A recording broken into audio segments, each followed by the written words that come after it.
यीशु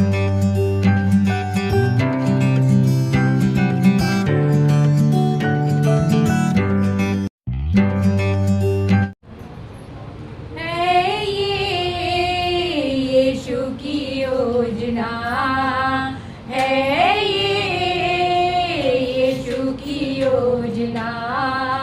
ढूंढता है उनको वो जो करे सच्चाई से आराधना है, ये यीशु की योजना है, ये यीशु की योजना। ढूंढता है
सबको जय यीशु मसीह की।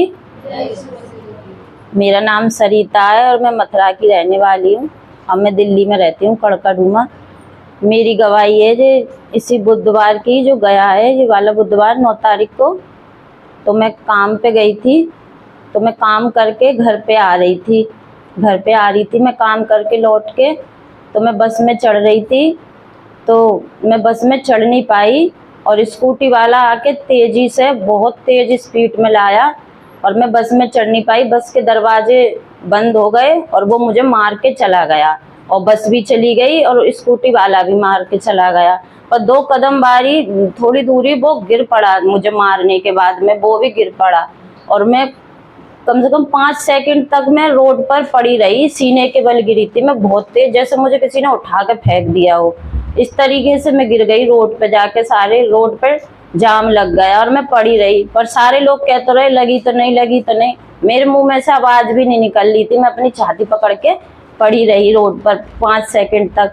फिर मैंने किया प्रभु, मैं ऐसे ही रोते रोते बोली है प्रभु, मेरी आवाज़ भी नहीं निकल रही मेरी।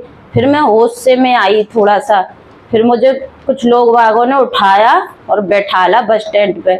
और इतनी तेज स्कूटी चला के जा रहा, वो जानलेवा एक्सीडेंट था एक तरीके से, उसमें जान भी जा सकती थी अगर मैं आज यीशु मसीह में नहीं होती। तो यीशु मसीह ने मेरे पे 2 बार दया करी। एक बार कैंसर से मुझे बचाया, अब मुझे यीशु मसीह ने एक्सीडेंट से बचाया, जानलेवा एक्सीडेंट था। और यीशु मसीह ने मेरे पति दिनेश को भी एक बार एक्सीडेंट से बचाया, उनका भी जानलेवा एक्सीडेंट हुआ था। मैं यही कहना चाह रही हूँ सबको कि जब जिसके जीवन में यीशु मसीह है ना, उसका मौत भी उसके जीवन बन जाएगी। और अगर हम संसारिक थे, जब नेक बातों पे भगे डोलते थे, अगर गिर भी जाते ना, मैंने देखा है संसारिक लोग तो उनकी जानें चली जाती हैं। 6 महीने पहले जिस तरीके से मेरा एक्सीडेंट हुआ था, इसी तरीके से मेरे परिवार में किसी का एक्सीडेंट हुआ था तो उनकी जान चली गई, वो घर पे लौट के नहीं आए। और मैं यीशु मसीह का धन्यवाद करती हूँ। यीशु मसीह ने अपनी दया हमसे अभी 7 साल पहले भी जान बचाई और अब भी बचाया। हर एक पल हमारी जान बचाते हैं। वो बहुत बड़ा एक्सीडेंट था, मुझे काफ़ी देर तक होश भी नहीं रहा था, मैं छाती पकड़ के पड़ी रही। मैं सोच रही पता नहीं, मेरे कुछ भी समझ में नहीं आ रहा जो हुआ तो हुआ क्या, और पता ना मेरी गलती थी कि किसकी गलती थी, फिर हुई जाने वो। और इतना जानलेवा एक्सीडेंट था, मेरे हाथ में भी खून निकल आए थे, मेरे पैरों में भी। और फिर 2-5 मिनट की दूरी पे वो मुझे मार के भागना चाह रहा था, वो भी बच नहीं पाया, वो मेरे से ज़्यादा उसके चोट लगी। और मैंने यीशु मसीह के ऐसे काम देखे अपनी ज़िंदगी में बहुत बड़े। वाकई में यीशु मसीह जीवित और जिंदा परमेश्वर है। जिसको यीशु मसीह एक बार बचा लेते हैं ना, उसे कोई मारने वाला दुनिया में पैदा नहीं है। ये मैंने अपनी आंखों से देखा है। मेरे साथ बहुत बड़े हादसे हुए। एक बार दीवार गिर गई थी मेरे ऊपर सीमेंट की, मैं वहाँ से हट गई, चट से दीवार गिर गई। अब एक बार मैंने अपने पति दिनेश का अपनी आंखों से एक्सीडेंट होते हुए देखा, वो भी जान लेने वाला एक्सीडेंट था। माँ भी फिर वो यीशु मसीह ने बचाया। मुझे यीशु मसीह ने कैंसर से चंगा किया। जब भी मैं सोचती थी कि मैं बच नहीं पाऊंगी, मैं चल नहीं पाऊंगी, एक दाने के लिए मैं मोहताज हो गई थी, एक पैसे के लिए। फिर से प्रभु ने मुझे उठा के खड़ा कर दिया और फिर दोबारा जिंदगी दे दी। मैं आज खड़ी हुई हूँ। मैंने यीशु मसीह के काम देखे, मुझे कैंसर से ठीक किया, मुझे एक्सीडेंट से बचाया। मेरे पति दिनेश सीवर लेन में उतर गए थे, उनकी भी जान चली गई थी, फिर वो यीशु मसीह ने उन्हें भी जीवित किया। कितना प्यार करते हैं यीशु मसीह हमसे, और हम लोग समझ ही नहीं पाते, भगे डोलते पैसों के चक्कर में, छोटे छोटे काम के चक्कर में। मुझे इस बात से एक सीख तो मिल गई एक्सीडेंट से कि प्रभु से ना मैं भी बहुत दूर हो रही थी, पर प्रभु की दया मुझसे दूर नहीं थी। फिर वो भी सुबह से काम धंधे में इतनी बिजी रहते हैं ना, काम तो मैं भी करने जाती हूँ, पर बस इतना ही मेरे और यीशु मसीह के बीच में। मैं यीशु मसीह से बहुत प्यार करती हूँ और वो मेरी रक्षा भी करते हैं। मैं यीशु मसीह का धन्यवाद करती हूँ। मुझे उन्होंने कैंसर से भी बचाया। मेरी बहन बैठी हुई है यहाँ निशा, ये भी डिप्रेशन में चली गई थी। ये भी बिल्कुल, इसके भी हाथ बिल्कुल मुर्दे की तरह पड़ी थी, ये भी घर में, और इसकी आवाज नहीं निकल रही थी। मैंने भैया भी के पास बताया फोन करके, भैया जी ऐसे ऐसे बातें निशा बोल नहीं रही है। सारे लोग घर में घुसी आए और बोल रहे लड़की चली गई, चली कहाँ से निकल गई। मैंने भैया जी को फोन किया, भैया जी से इस लड़की को इसको लेके जा रहे रिक्शे में, इसको भैया जी ने फोन पे ही दुआ करी, इसके मुंह पे पानी की छींट मारी। ये मेरी बहन निशा जिंदा यीशु मसीह की दया से। और मेरे पति दिनेश का भी एक्सीडेंट हुआ, वहाँ भी बच के आए हम। मैं यीशु मसीह का धन्यवाद करती हूँ। और आज सुबह मैं यहाँ आने की स्थिति में नहीं थी, बिल्कुल भी मेरी बिल्कुल भी हिम्मत नहीं थी। मुझे सुबह से 8 बजे से लेके मुझे 11:30 बजे तक उल्टियाँ हो रही थी। सुबह से मुझे हरी हरी उल्टियाँ होने में लगी हुई थी। फिर मैंने दुआ का तेल लगाया, फिर 2 बार काली उल्टी हुई, फिर हरी हरी उल्टियाँ होने लग गई दुआ के तेल लगाने के बाद में। फिर मैं जब मैं धीरे धीरे ना मेरा अच्छा सा लगा, फिर मैं यहाँ आई। मुझे बहुत सारे काम मिलते हैं कि 10,000 रुपये ले लो, 20,000 रुपये ले लो, पर संडे की छुट्टी नहीं देंगे। पर मैं कह देती हूँ मैं फिर नहीं करूँगी तुम्हारा काम, अगर संडे की छुट्टी नहीं दोगे तो। बस मैं इतना ही मैं ये चाहती हूँ हर संडे कलेसिया आया करूँ, पर मैं कलेसिया आना नहीं छोड़ूंगी जब तक मैं जिंदा रहूँगी। यीशु मसीह ने मुझे जिंदगी दी, जीवन दिया। मैं यीशु मसीह का धन्यवाद करती हूँ। सबको जय यीशु मसीह की, यही मेरी गवाही। सबको जय यीशु मसीह जी की। मेरा नाम वंदना है, मैं बिहार की रहने वाली हूँ। मेरी भी गवाही बुधवार की रात की है, करीब 2:45 बजे की। तो बेड के कोने पे ही बैठे हुए थे और बेड के बीचों बीच मेरे घर में पंखा लगा हुआ है। तो पता नहीं कैसे, मैं तो नहीं जान पाती, लेकिन मैं प्रभु यीशु मसीह जी को धन्यवाद करती हूँ कि प्रभु यीशु मसीह जी ने वहाँ पे अद्भुत रीति से हम सबको बचाया। मेरा एक साइड मेरा बच्चा सो रहा है, एक साइड हम लोग सो रहे हैं, बीच में मेरे पति ऐसे सो रहे खाट पे, मतलब ऐसे सब लोग सो रहे थे। और अचानक पंखा एकदम से धब से गिर गया। और पंखा जब गिरना था तो वो बेड पे ना गिर के, क्योंकि बेड पे हम सब सो रहे थे, खाट पे बच्चा सो रहा था, इधर फ्रिज रखा हुआ था, मतलब वो पंखा एकदम खाली जगह पे जाके गिरा। ऐसा लगा कि प्रभु यीशु मसीह जी वहाँ पे एकदम ऐसे रक्षा किया कि मैं खुद नहीं समझ पाई। और आवाज़ हुआ एकदम धब से, बिल्कुल बहुत तेज आवाज़ हुआ। मैंने कहा ये क्या हो गया, एकदम से आँख खुला तो वो वहीं पे बैठे। 2 सेकंड हुआ, वो उठ के एकदम से लेटे बेड पे जाके, और जैसे ये लेटे वैसे ही पंखा गिरा। अगर ये वहाँ से लेटते नहीं तो एकदम इस पे पंखा गिरता। और प्रभु यीशु मसीह जी यहाँ पे मुझे ऐसे बचाए, जो भी पूरे बिल्डिंग में लोग था सब सुन के दंग रह गया। मैंने कहा ये सब हमारे प्रभु यीशु मसीह जी की महिमा है। क्योंकि देखो प्रभु, हम लोग तो रात में सो रहे थे, क्या पता सर पे गिरेगा, पैर पे गिरेगा, पेट पे गिरेगा, कहीं भी गिर सकता है पंखा तो, क्योंकि उसको गिरने का तो सीधे बेड पे था। लेकिन देखो कोई चीज़ नुकसान नहीं हुआ, किसी को चोट नहीं लगा, कुछ भी नहीं हुआ। और प्रभु यीशु मसीह जी ने हम सबको बचा के रखे हैं। यीशु मसीह को मैं बहुत बहुत धन्यवाद करती हूँ। इस घटना से मुझे प्रभु ने बचाया और कोई नहीं बचा सकता है। सबको जय यीशु मसीह।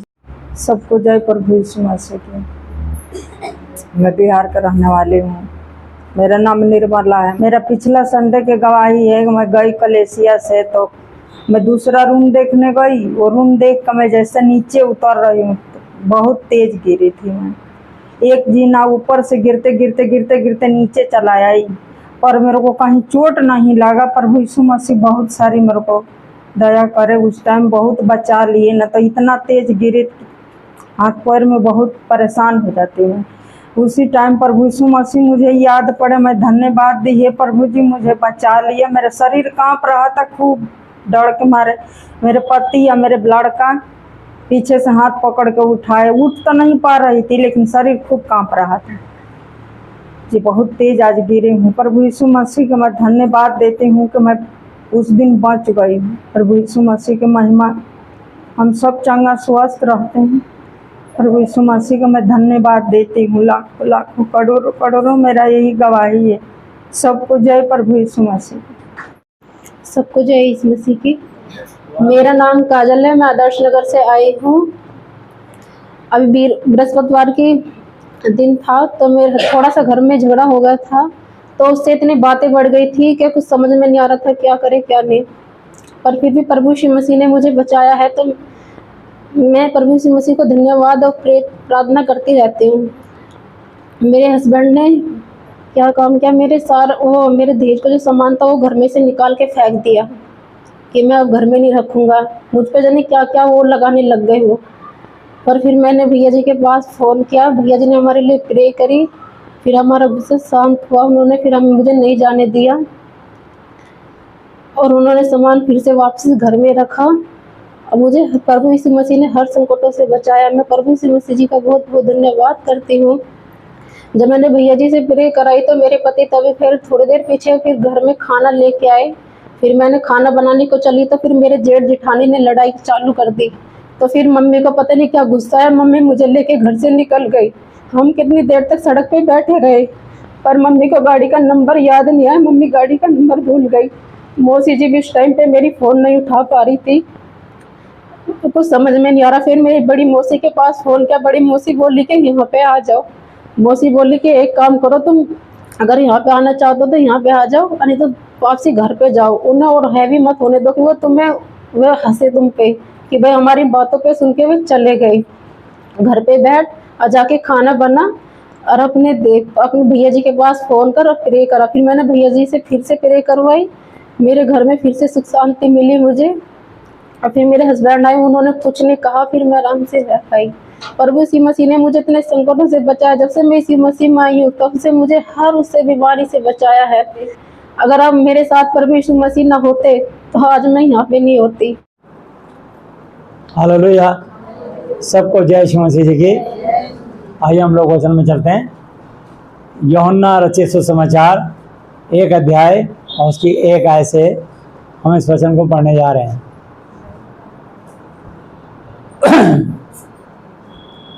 आदि में वचन था और वचन परमेश्वर के साथ था और वचन ही परमेश्वर था। तो परमेश्वर कौन? वचन। और वचन कौन? परमेश्वर। हम सब जितने भी मनुष्य हैं, हम सब परमेश्वर की समानता में परमेश्वर ने हमको मनुष्य बनाया और अपने वचन से बनाया। मिट्टी को रचा और मिट्टी का एक पुतला, एक मनुष्य बनाया और उसका नाम आदम रखा। अपने नथनों से इसमें श्वास फूंक दिया और वो जीवित मनुष्य बन गया।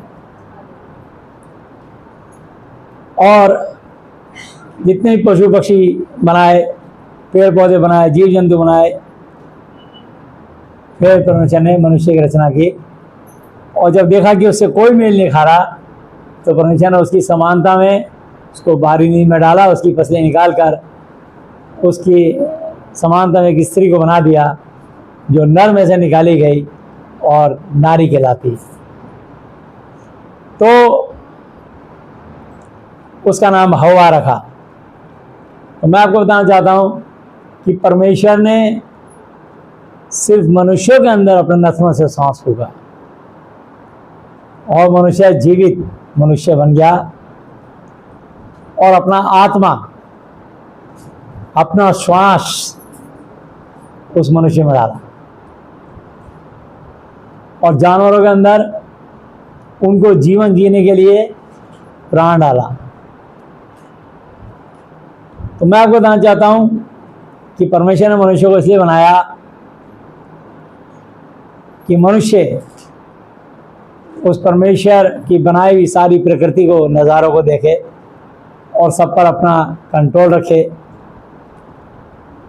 और सिर्फ उस बनाने वाले अपने सृजनहार परमेश्वर यहोवा जी की महिमा करे। हालेलुया।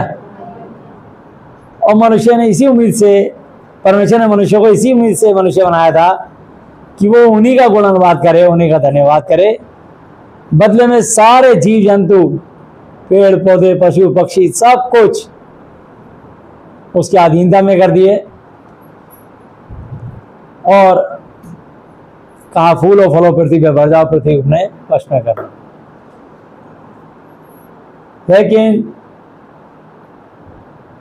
इस धरती पर शैतान भी था जो सर्प है और सर्प ने हवा को बहकाया, भरमाया और उसके कान में फुसफुसाया, बुदबुदाया और हवा ने उसकी बात सुनी और सुनने के बाद उसको माना। जैसे उसने माना तुरंत परमेश्वर की आज्ञा तोड़ दी और इसलिए आदम हवा पे मृत्यु आ गई और परमेश्वर मनुष्य बना के पछताया और उसके आगे मनुष्य को मिटाने का प्रश्न आ गया। और बाइबल में लिखा है इब्रानी 13 की 8 आयत है कि यीशु मसीह कल आज युगान युग एक सा है। तो परमेश्वर नहीं बदलते। कल का मतलब जब सृष्टि का निर्माण होता है उत्पत्ति में, और आज का मतलब जो इस समय वर्तमान है, और फ्यूचर भविष्य जो आने वाला है। तो तीनों कालों में परमेश्वर तीनों युगों में एक जैसा ही है। और परमेश्वर ने जल प्रलय से मनुष्य को मिटा भी दिया, लेकिन उसके बाद भी परमेश्वर ने कहा उसको धरती पर एक मनुष्य जो उसकी आज्ञाकारिता में रहता था होता नूह, और नूह उसकी पत्नी और उसके 3 बेटे 3 बहू हैं। क्योंकि परमेश्वर ने वचन में लिखा प्रेरितों 16 अध्याय 30-31 में, हे साहिबा उद्धार कमाने के लिए मैं क्या करूं? यदि तू विश्वास कर तो तू और तेरा घर होता। औरों को भी संदेश देता है, चाहे और लोग माने या ना माने, लेकिन वो सबको जरूर वो पैगाम देता है, संदेश देता है कि यीशु मसीह मार्ग है, यीशु मसीह जीवन है, यीशु मसीह सत्य है, और यीशु को अपना लो तो तुम सुखी हो जाओगे। तो मैं आपको बताना चाहता हूं कि ऐसा है परमेश्वर। तो यहां लिखा है यही आदि में परमेश्वर के साथ था, सब कुछ उसी के द्वारा उत्पन्न हुआ, और जो कुछ उत्पन्न हुआ उसमें से कोई भी वस्तु उसके बिना उत्पन्न ना हुई। उसमें जीवन था और जीवन मनुष्यों की ज्योति थी, और ज्योति अंधकार में चमकती और अंधकार ने उसे ग्रहण ना किया। तो लड़ाई ज्योति और अंधकार की है, सत्य और असत्य की है, परमेश्वर और शैतान की है, को और की है। तो इस दुनिया में सबसे अधिक पुस्तक बिकने वाली बाइबल है। ये परमेश्वर का कलाम है, क्योंकि इसको कलाम उर्दू का वर्ड है, लेकिन कलाम का मतलब हिंदी में मैं समझाता हूँ कि ये परमेश्वर के वचन उस जमाने में ताम्र पत्रों पर कलम से लिखे जाते थे, शाही और कलम से लिखे जाते थे, इसलिए इसको कलाम भी बोलते हैं। तो परमेश्वर के वचन में, कलाम में पावर है, क्योंकि ये परमेश्वर के मुख से निकले हैं, परमेश्वर के बुद्धि विचारों से निकले हैं। और 10 आज्ञाएं परमेश्वर ने स्वयं मूसा को अपनी उंगली से लिख करके 10 आज्ञाएं दी। हालेलुया। इसलिए हम मनुष्य बोलते हैं, हमारे पास बातें हैं, हमारी बातों में ताकत नहीं होती, बस थोड़ा सा जाती है और टूट जाती है। हमारे वायदे, हमारे संकल्प, हमारी वाचाएं टूट जाती, क्योंकि हमारी वाचाएं, हमारे संकल्प, हमारी बातें मनुष्यों की। लेकिन परमेश्वर के वचन जो अति पवित्र है, वो महाअति पवित्र है, और वो परमेश्वर है, और वो सृष्टि के रचयिता हैं। इसलिए उन्होंने कहा मत्ती 24:35 आते, आकाश और पृथ्वी टल जाएंगे परंतु मेरा वचन कभी ना टले। हालेलुया। तो जब हम इस वचन को देखते हैं तो ये बाइबल सबको दी गई है। ये बाइबल का वचन हमारा रक्षक है, ये परमेश्वर की तलवार है, ये आत्मिक तलवार है जिससे शैतान की सारी चालें और दुनियावी बातें कट जाती हैं, लड़खड़ा के गिर जाती हैं। लेकिन परमेश्वर का वचन कभी नहीं कटेगा। अगर आपने अपनी बात के अंदर जो आप फरियाद करते हो, अपनी परमेश्वर से दुआएं करते हो, अपने मन की मुरादों के लिए कुछ मांगते हो, परमेश्वर से बोलते हो, वो जो बातें हैं तुम्हारी, उन बातों में अगर प्रभु का वचन छोड़ दो तो बात वचन के आते ही, वचन के कारण ही, क्योंकि वचन ही परमेश्वर है, वो बात वचन के कारण सफल हो जाएगी। हालेलुया। इसलिए हम सबको ये बाइबल दी गई है, और इसलिए लिखा है बाइबल के वचन के पढ़ने वाले, सुनने वाले या मेरी तरह प्रचार करने वाले धर्मी नहीं। बाइबल ये पुस्तक सबके पास है, लेकिन वे चलने वाले धर्मी ठहराए जाएंगे। हालेलुया। तो जितने लोग इस वचन पर चलने की कोशिश करते हैं या चलते हैं, और जब तक इस वचन को अपना आधार बना के रखते हैं, तब तक उनके जीवन में कभी भी वो लड़खड़ाते जरूर हैं पर गिरते नहीं हैं। वो गिर भी जाए तो यूं ही पड़े नहीं रहते, बल्कि उठ खड़े होते हैं। हालेलुया। फिर से उठ खड़े होते हैं। तो मैं आपको बताना चाहता हूं वचन के कारण। तो आइए हम इसको देखते हैं। 5 आते, और ज्योति अंधकार में चमकती और अंधकार ने उसे ग्रहण ना किया। एक मनुष्य परमेश्वर की ओर से आ उपस्थित हुआ जिसका नाम यूहन्ना था। वो यीशु मसीह 6 महीने पहले पैदा हुआ, 6 महीने बड़ा था, और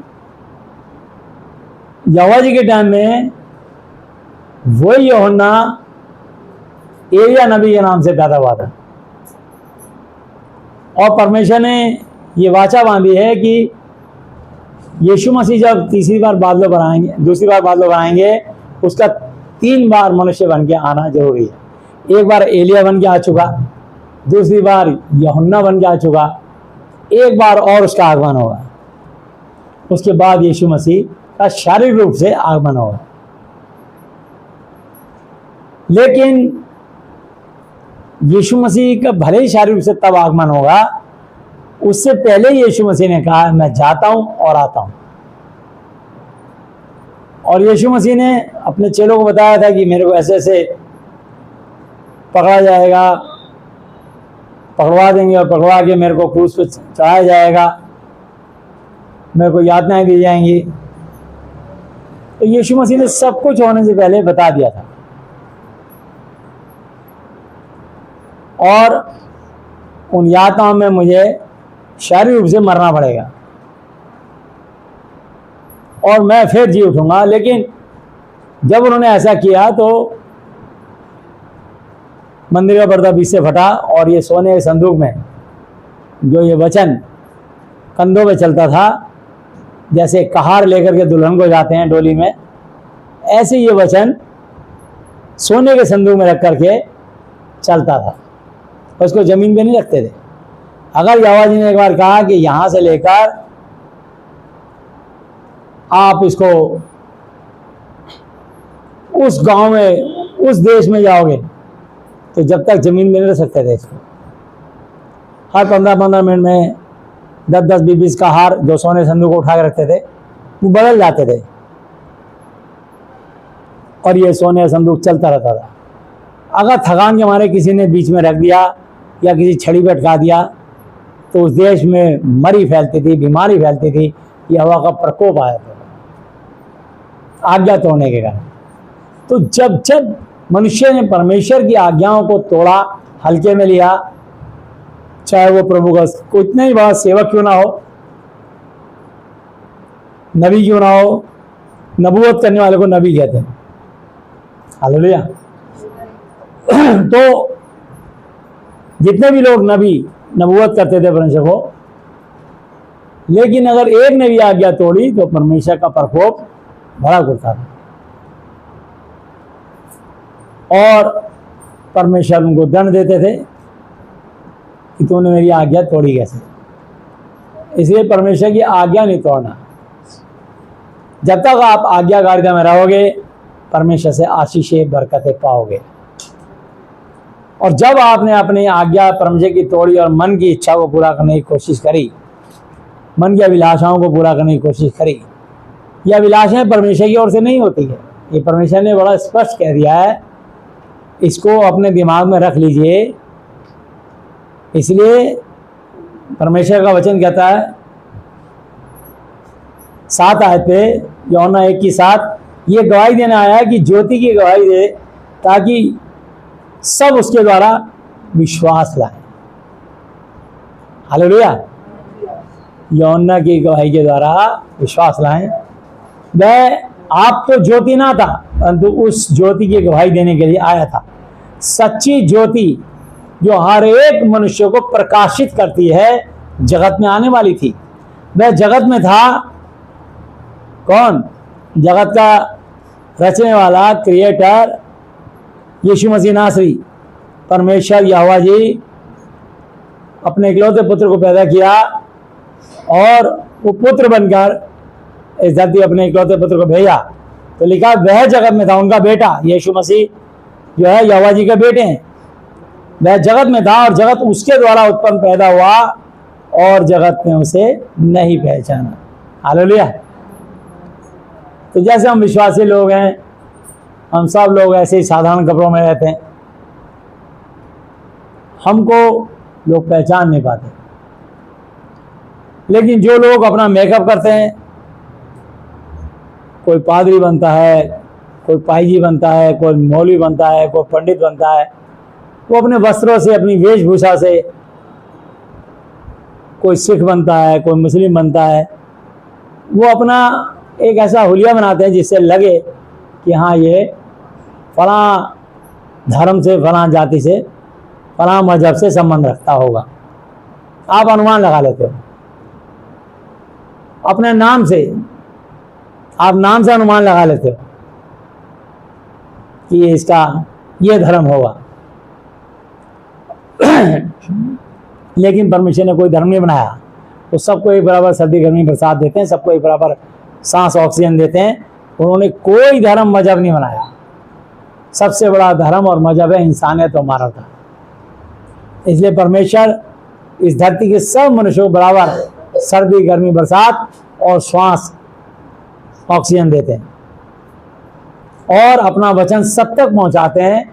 और जो लोग इस वचन को सुन के आदर के साथ स्वीकार करते हैं, ग्रहण करते हैं, वो परमेश्वर की संतान बन जाते हैं। परमेश्वर हमको एक ओहदा देता है, इसमें लिखा है 10 आते, वह जगत में था। कौन? यीशु मसीह शरीर में। वो जगत में था और जगत उसके द्वारा उत्पन्न पैदा हुआ, क्रिएट हुआ, और जगत ने उसे नहीं पहचाना। यानी जगत को रचने वाले यहोवा जी स्वयं मनुष्य बन करके, पुत्र बन करके इस धरती पर आ गए और लोगों ने उन्हें नहीं पहचाना। ये कैसे पता लगा कि यहोवा जी यीशु मसीह और यीशु मसीह यहोवा जी हैं? निर्गमन 20:11 पढ़ लीजिए, आपको इसका जवाब मिलेगा। और वापस यहीं आ जाना।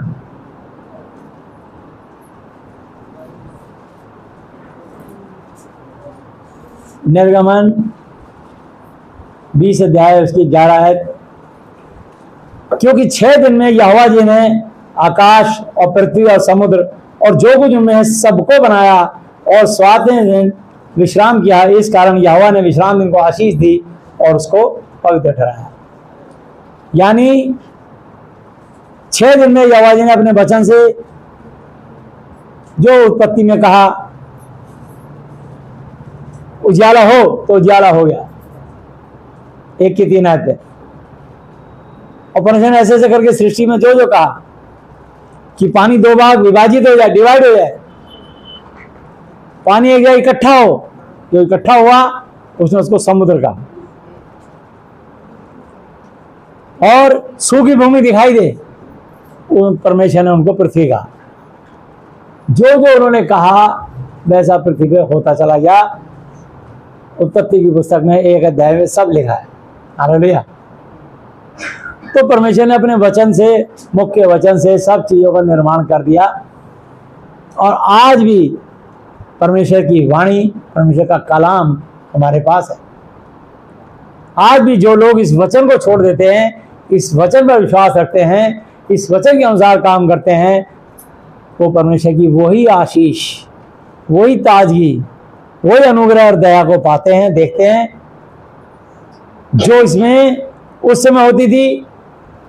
और आज भी इस वचन को छोड़ने के कारण, क्योंकि थोड़ा सा खमीर सारे आटे को खमीर कर देता है, थोड़ा सा जामन पूरे दूध को दही बना देता है, तो ये थोड़ा सा वचन जैसे ही आप मिलाए थे अपनी प्रार्थनाओं में, वो सारी प्रार्थनाएं आशीषित हो जाती।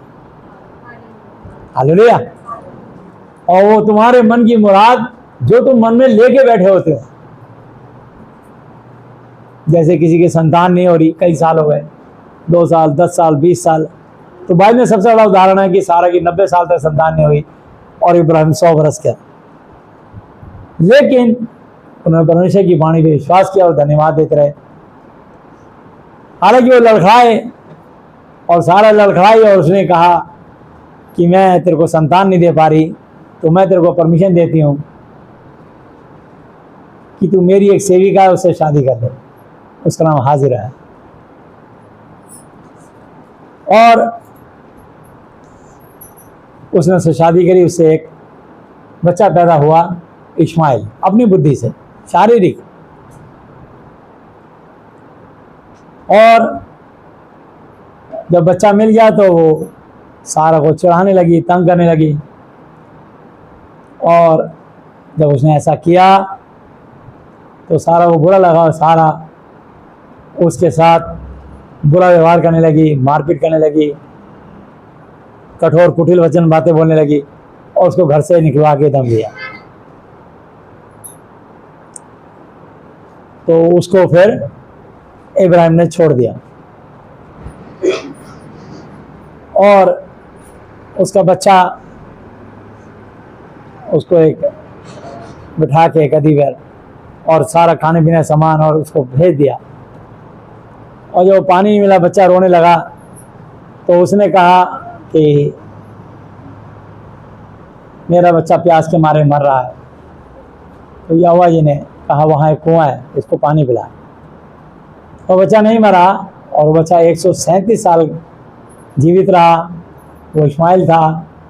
और उसे एक, आप जो सुनते हो कि मुस्लिम कौम निकली, वो इब्राहिम की दूसरी पत्नी हाजिरा से पैदा हुई। पहली पत्नी सारा से 10 साल बाद एक बेटा इसहाक पैदा हुआ और इसहाक से याकूब। तो इस प्रकार से हमारा परमेश्वर इब्राहिम, इसहाक और याकूब का परमेश्वर है और हमारा भी परमेश्वर है। हम भटक गए थे और प्रभु अपने वचन से, अपने समय के अनुसार वो हमको चुनते हैं, लेकर आते हैं अपने राज्य में और अपनी दया को प्रकट करते हैं। उनकी दया से ही आज हम फलवंत हुए हैं। हम सबकी बड़ी बुरी हालत थी, सबकी एक कहानी है। जब हम यीशु मसीह के पास आए थे, लुटे पिटे थे, 1-1 रुपए के लिए, 10-10 रुपए के लिए मोहताज थे, खाने को मोहताज थे। सबकी बुरी हालत थी हमारी, मेरे से लेकर आप तक थी। लेकिन बाद में परमेश्वर हमें अंश अंश करके बदलते हैं और आशीषित करते हैं जब हम उनके साथ जुड़े रहते हैं। ये आशीष प्रभु सबको देना चाहते हैं, पर सबको इसलिए नहीं मिलती क्योंकि सब उसके साथ बने नहीं रहते।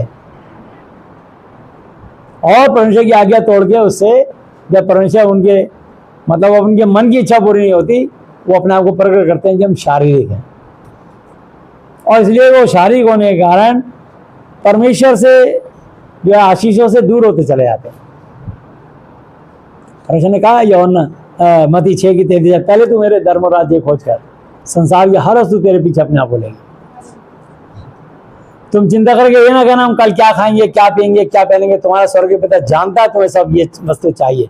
क्या? रोटी, कपड़ा, मकान। बस तू मेरी धर्म और राज्य खोज कर, मेरी पवित्रता की खोज कर, मेरे को खोज। सो कल की चिंता ना करो, कल का दिन अपनी चिंता अपने आप कर लेगा। आज के लिए आज ही को तो बहुत है। तो मैं आपको बताना चाहता हूँ मत्ती 6:32, 33, 34 आयत पे जो वचन लिखा है, इसलिए आपको परमेश्वर की धार्मिकता खोज करनी है। अब लोग क्या करते हैं कि अपनी जरूरतें खोज करते हैं और जरूरत पूरी होते ही कुछ भूल जाते हैं, कुछों में अहंकार घमंड समा जाता है, कुछ लोग परमेश्वर को नखरे दिखाते हैं, वो अपना समय भूल जाते हैं। जबकि परमेश्वर का सर्वोपदेशक 7 की 13 आयत पे और 14 आयत पे कि सुख के समय सुख मान, दुख के समय सोच। परमेश्वर के काम पे दृष्टिगत जिस वस्तु को उसने टेढ़ा किया उसे कौन सीधा कर सकता है। तो परमेश्वर जब किसी काम को लाइफ में किसी के टेढ़ा कर दे, उसको परमेश्वर के सिवा कोई सीधा नहीं कर सकता। जैसे लोगों को बड़ी बड़ी बीमारियां हो जाती हैं, किसी को कैंसर, किसी को ब्लड कैंसर, किसी को शुगर, ब्लड शुगर, किसी को ब्लड प्रेशर, किसी को कुछ हो जाती हैं बीमारियां, लेकिन और बीमारियों उनकी जान भी चली जाती है, वो ठीक नहीं होते। छोटे मोटे एक्सीडेंट होते हैं, उसी में उनकी जान चली जाती है। कईयों को तो हॉर्न तेज बजा, उसी में जान चली जाती है, हार्ट फेल हो जाता है। तो मैं आपको बताना चाहता हूँ, ये सब प्रभु हमें इतनी हिम्मत, हौसला, ताकत देते हैं कि हम हमारे अंदर से भय को निकालते हैं। हालेलुया। दूसरा तिमोथी 1:7 आयत में लिखा, क्योंकि परमेश्वर ने हमें भय का नहीं वरन सामर्थ्य एवं प्रेम का आत्मा दिया। मतलब वो हमारे अंदर से भय को दूर कर देते हैं। और भय कब दूर होगा? जब तुम्हारे अंदर सत्य प्रवेश करेगा।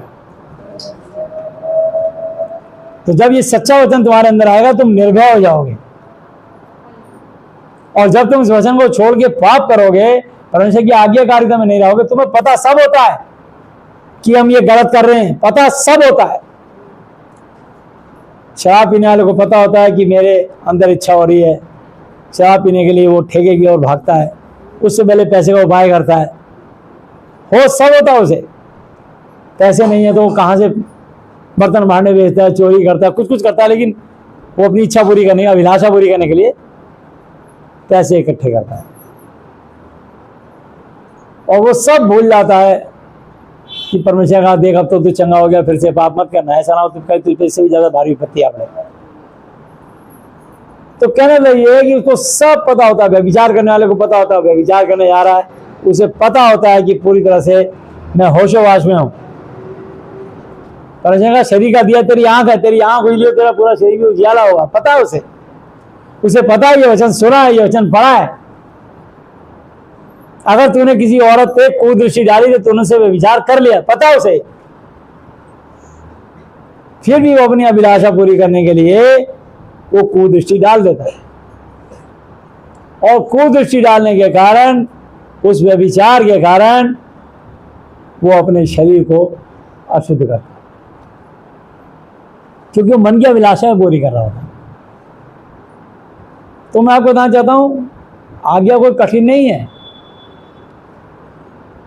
क्योंकि कर्म बिना विश्वास अधूरा व्यर्थ मरा मुर्दा है। बस इंसान कर्म करने को तैयार है, गलत कर्म करने को तैयार है तुरंत। कि शराब के कारण उसके 20 बच्चे भूखे मर रहे हैं, उसके बाद खाने को रोटी नहीं है, मकान का किराया नहीं है, उसे परवाह नहीं, उसको परवाह नहीं, लेकिन वो कह रहा बस मेरी अभी की अभिलाषा पूरी हो जाए। इसका मतलब समझ लो कि वो अभी तक आत्मिक नहीं है और वो शारीरिक और संसारिक है, इसलिए वो यात्राएं झेल रहा है। और ना केवल वो झेल रहा है बल्कि उसका पूरा परिवार झेलता है, जब तक वो परमेश्वर की आज्ञाओं से दूर रहता है, दूर रहती है। तो यहां लिखा है कि 6 दिन में परमेश्वर ने सृष्टि का निर्माण कर दिया, आकाश को बनाया, पृथ्वी और समुद्र को बनाया, और जो कुछ उनमें पेड़ पौधे पशु पक्षी जीव जंतु में आ रहा सभी को बनाया, और 7वें दिन विश्राम किया। इस कारण यहोवा ने विश्राम दिन को आशीष दी और उसको पवित्र ठहराया। और आगे आज्ञा लिखी कि तू अपने पिता और अपनी माता का आदर करना, जिससे जो देश तेरा परमेश्वर यहोवा तुझे देता उसमें तू बहुत वर्ष तक जीवित रहने पर। हालेलुया। तू खून ना करना, तू व्यभिचार ना करना। देखो लिख दिया ना, अब परमेश्वर ने कहा है कि तू सुन ले, अगर मेरे साथ तेरे को अपना संबंध रखना है, मेरे साथ तूने अपना व्यवहार रखना है, तो मेरी ये 10 आज्ञाएं हैं, इन पर कान लगा, इनका पालन कर। अब चाहे वो बिशप हो, चाहे पास्टर हो, और चाहे विश्वासी, प्रभु को नबूवत करने वाला कोई भी नबी हो। तू खून ना करना, तू व्यभिचार ना करना, तू चोरी ना करना, तू किसी के खिलाफ, किसी के विरुद्ध झूठी साक्षी गवाही ना देना, तू किसी के घर प्रॉपर्टी का लालच नहीं करना, तू किसी की स्त्री औरत का लालच नहीं करना, ना किसी पुरुष का लालच करना, ना किसी के दास दासी नौकर नौकरानी का लालच करना, ना बैल गधे का, ना किसी की किसी वस्तु का लालच करना। इस अच्छी तालीम, इस शिक्षा के कारण लोग बंधनों से छूट जाएंगे। पर उसने लिखा इसकी 20 की एक आयत से तब परमेश्वर यहोवा जी ने ऐसा वचन क्या है, परमेश्वर यहोवा जी ने अपना नाम बाद में प्रकट किया, लेकिन अभी इसमें आ गया है नाम आगे, ठीक है। तब परमेश्वर ने ऐसा वचन कहा है कि मैं तेरा परमेश्वर, अपना नाम बता रहे कि मैं यहोवा हूं, जो तुझे गुलामी के घर, दासत्व के अर्थात मिस्र देश से निकाल रहा है। इंसान, मनुष्य, तू मुझे छोड़ दूसरों को परमेश्वर करके नहीं मानना। बस इतनी सी बात है। अगर मनुष्य ये आज्ञा मान ले, पूजा करना कोई बुरी बात नहीं, लेकिन पूजा करने पहले जानना जरूरी है कि इसमें आत्मा या निर्जीव है। इस टेबल के अंदर आत्मा नहीं है। अगर मैं टेबल को बोलूं वहां चली जाए, जाएगी नहीं। इस माइक के अंदर आत्मा नहीं है, ये लोहे का है। इसको बोलूंगा उधर चला जाए, नहीं जाएगा, ये उठा कर जाना पड़ेगा इधर। तो इसलिए मैं आपको बताना चाहता हूं, परमेश्वर ने कहा तू मुझे छोड़ दूसरों को परमेश्वर का दर्जा ना देना, परमेश्वर करके ना मानना। इंसान, तू अपने लिए कोई भी किसी भी किस्म की मूर्ति खोद कर ना बनाना। बस मूर्ति नहीं बनानी, मूर्ति आगे नहीं जोड़ना तो नहीं जोड़ना, बस आज्ञा है सटीक। तू अपने लिए इंसान कोई मूर्ति खोद कर नहीं बनाना, ना किसी की प्रतिमा स्टैचू बनाना जो आकाश में व पृथ्वी पर पृथ्वी के जल में। अब डॉक्टर को पता है कि भाई इसके पेट में अगर पथरी हो गई है, मुझे इसको ऑपरेशन करके मैंने देख लिया है, इसके स्टोन बाहर निकालने पड़ेंगे जो उसके ब्लड में जम गए हैं। कोई ट्यूमर बन गया, कोई गांठ बन गया, कोई गिल्टी बन गई, कोई रसौली बन गई, कोई सिस्ट बन गई, उसको काट के उनको निकालता है बाहर और फिर नालियों को जोड़ता है चाहे प्लास्टिक करके, लेकिन वो उनको खून का ब्लड सर्कुलेशन चलता है, वो गंद हट जाता है। जैसे आपकी नाली का पानी आगे नहीं जाता तो इसमें मोटा बालों का गुच्छा फंसा होता है। वो नाली खोलने वाला बाल का गुच्छा या कोई कूड़ा करकट, प्याज के टुकड़े या बच्चों ने बॉल फेंक दी, वो फंसी, जब तक वो नहीं निकलेगा तुम्हारी नाली नहीं खुलेगी। तो जब तक तुम्हारे जीवन से झूठ नहीं हटेगा तब तक सत्य प्रवेश नहीं कर सकता। जब तक आप लाइट ना जलाओ आपका अंधकार दूर नहीं हो सकता। ज्योति के आते हुए अंधकार कमजोर होता है, वो तुरंत चला जाता है, तुरंत। तो तू उनको दंडवत ना करना, किसी भी मूर्ति को लेट के साष्टांग प्रणाम मत करना, ना उनके नाम का व्रत करना या और तुम्हारे लिए दुआएं की गई। उस सच्चे परमेश्वर ने अपनी अनुग्रह के द्वारा तुमको आशीष दी। हालेलुया, तुमको आशीष मिली। तो यह आशीष ऐसे नहीं मिलती। तो लिखा है इसमें तू उनको दंडवत नहीं करना, तू उनकी उपासना नहीं करना, क्योंकि अगर तूने ऐसा किया मनुष्य, तो मैं तेरा परमेश्वर यहोवा जलन रखने वाला परमेश्वर हूं। और जो मुझसे बैर रखते हैं मैं उनको भी दंड देता हूं, श्राप देता हूं, उनके बेटों को भी श्राप देता हूं, बेटे के बेटे पोतों को भी श्राप देता हूं, और पोते के पोते पड़पोतों को 4 पुश्तों को पितरों का दंड दिया। यहां लिखा है और जो मुझसे प्रेम रखते हैं और मेरी आज्ञाओं को मानते हैं उन हजारों को मैं करुणा किया करता हूं। परमेश्वर जानता है ये वचन लोग करोड़ों सुनेंगे, और इसमें लिखा हजारों पे दया करता हूं। वो करोड़ों सुना, करोड़ों पे दया क्यों नहीं करते? क्योंकि करोड़ों में से करोड़ों लोगों ने सुना, लाखों लोगों ने सुना, पर उसमें लाखों करोड़ों लोगों ने अपने दिल और दिमाग को कठोर कर लिया, संकुचित कर लिया, सुकोड़ लिया। उन्होंने कहा हम ये ग्रहण नहीं करेंगे। ये बहुत ज्यादा सच्चाई है सत्य। हमारा धर्म मजहब हमारा बदल जाएगा। इसलिए सिर्फ हजारों लोग, बहुत कम मात्रा में लोग जो ग्रहण करते हैं वो चंगाई पाते हैं। बड़ी बड़ी कन्वेंशन मीटिंग होती है, देखो आप गवाही कितनी बनती है, 2, 4, 10 लोग ठीक होते हैं। बड़े अद्भुत चमत्कार होते हैं उनके साथ, क्योंकि उन 2, 4, 10 लोगों ने अपने आप को समर्पित किया होता है कि प्रभु हमें तो कोई दरवाजा नहीं है, अगर आप ही प्रभु हो तो ठीक कर दीजिए। रो रहे होते हैं, बस प्रभु उनकी इतनी सी बात पर उनको दया करके ठीक कर देते हैं। हालेलुया। वो सिर्फ अनुग्रह से ठीक होते हैं। वो अनुग्रह सब पे बरसाना चाहते हैं, वो वचन सबको जा रहा है, वो सामर्थ सबके ऊपर घूम रही है, लेकिन वहां लोग पश्चाताप नहीं कर रहे होते। कहते बस हमें चंगाई दे दे, हमें नौकरी दे दे, हमारे मन की मुराद पूरी कर दे, हमारी अभिलाषा पूरी कर दे, हमें तुझसे कुछ लेना देना नहीं। जैसे 10 कौड़ी थे, उन्होंने कहा हमें तेरे से कुछ लेना देना नहीं।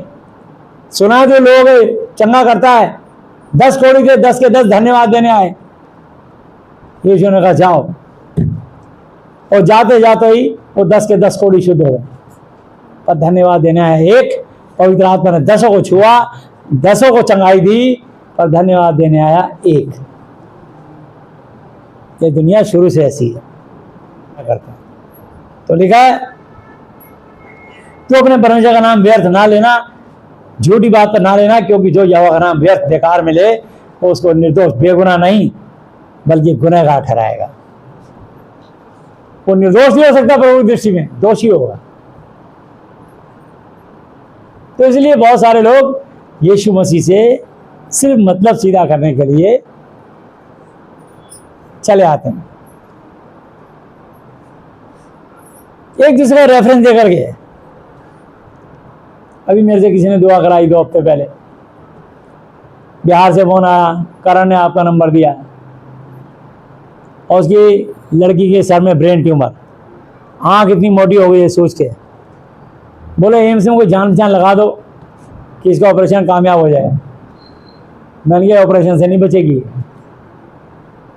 मेरे को एम्स के अंदर 60-70 डॉक्टर जानते हैं, मैं जान पहचान नहीं लगाऊंगा। दुआ करानी तो करा, नहीं तो फोन रख दो। बोला मुझे बता दो, मैं रिकॉर्डिंग कर लूंगा, उनको सुनाऊंगा। मैंने कर रिकॉर्डिंग करी, आज तक दोबारा दुआ नहीं कराई। लोग इतनी सच्ची, मतलब मैं बता रहा हूँ, जो वचन बताते हैं ना, लोग चाहते हैं कि चमत्कार हो जाए।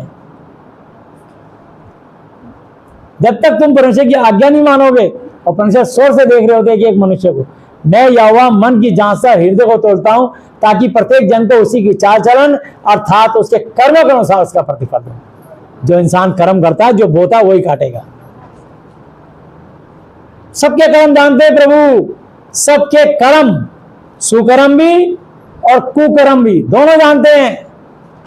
चाहे कोई स्त्री हो, चाहे पुरुष, चाहे कोई पास्टर हो, चाहे बिशप, चाहे विश्वासी, एक एक सुकर्म और कुकर्म दोनों जानते हैं।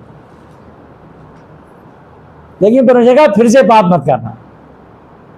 बस ये है कि मेरे पास आयो, चंगे हो जाओ, आशीष पाओ, और मैं जिंदगी भर नहीं छोड़ूंगा तुमको। तुम्हारे पापों को, प्रतिदिन के पापों को उठा के मैं अपनी कमर के पीछे फेंक देता हूं। मुझे धन्यवाद दो, अपने कुमार को छोड़ो, सुमार्ग में चलो, मैं तुमको ब्लेसिंग और आशीष दूंगा। और ना केवल तुमको, तुम्हारी 1000 जनरेशन को, 1000 पीढ़ियों को आशीष दूंगा, यदि तुम मेरे वचन का पालन करोगे तो। हालेलुया। 6 दिन तो यहां लिखा है, तू विश्राम दिन को पवित्र मानने के लिए स्मरण रखना। 6 दिन तो तू परिश्रम करके अपना सब काम काज करना, परंतु 7वां दिन तेरे परमेश्वर यहोवा के लिए विश्राम दिन है। उसमें ना तो किसी भांति किसी प्रकार का काम काज करना, ना तेरा बेटा, ना तेरी बेटी, ना तेरा दास, ना तेरी दासी, ना तेरे पशु, ना कोई परदेशी जो तेरे फाटकों के भीतर। हालेलुया। क्योंकि 6 दिन में यहोवा ने आकाश, पृथ्वी, समुद्र जो कुछ है सबको बनाया, और 7वें दिन विश्राम किया। इस कारण विश्राम दिन को आशीष दिया, पवित्र ठहराया। हालेलुया। ये प्रभु की 10 आज्ञाएं हैं। यूहन्ना 1 की 11 आयत पे फिर आएंगे।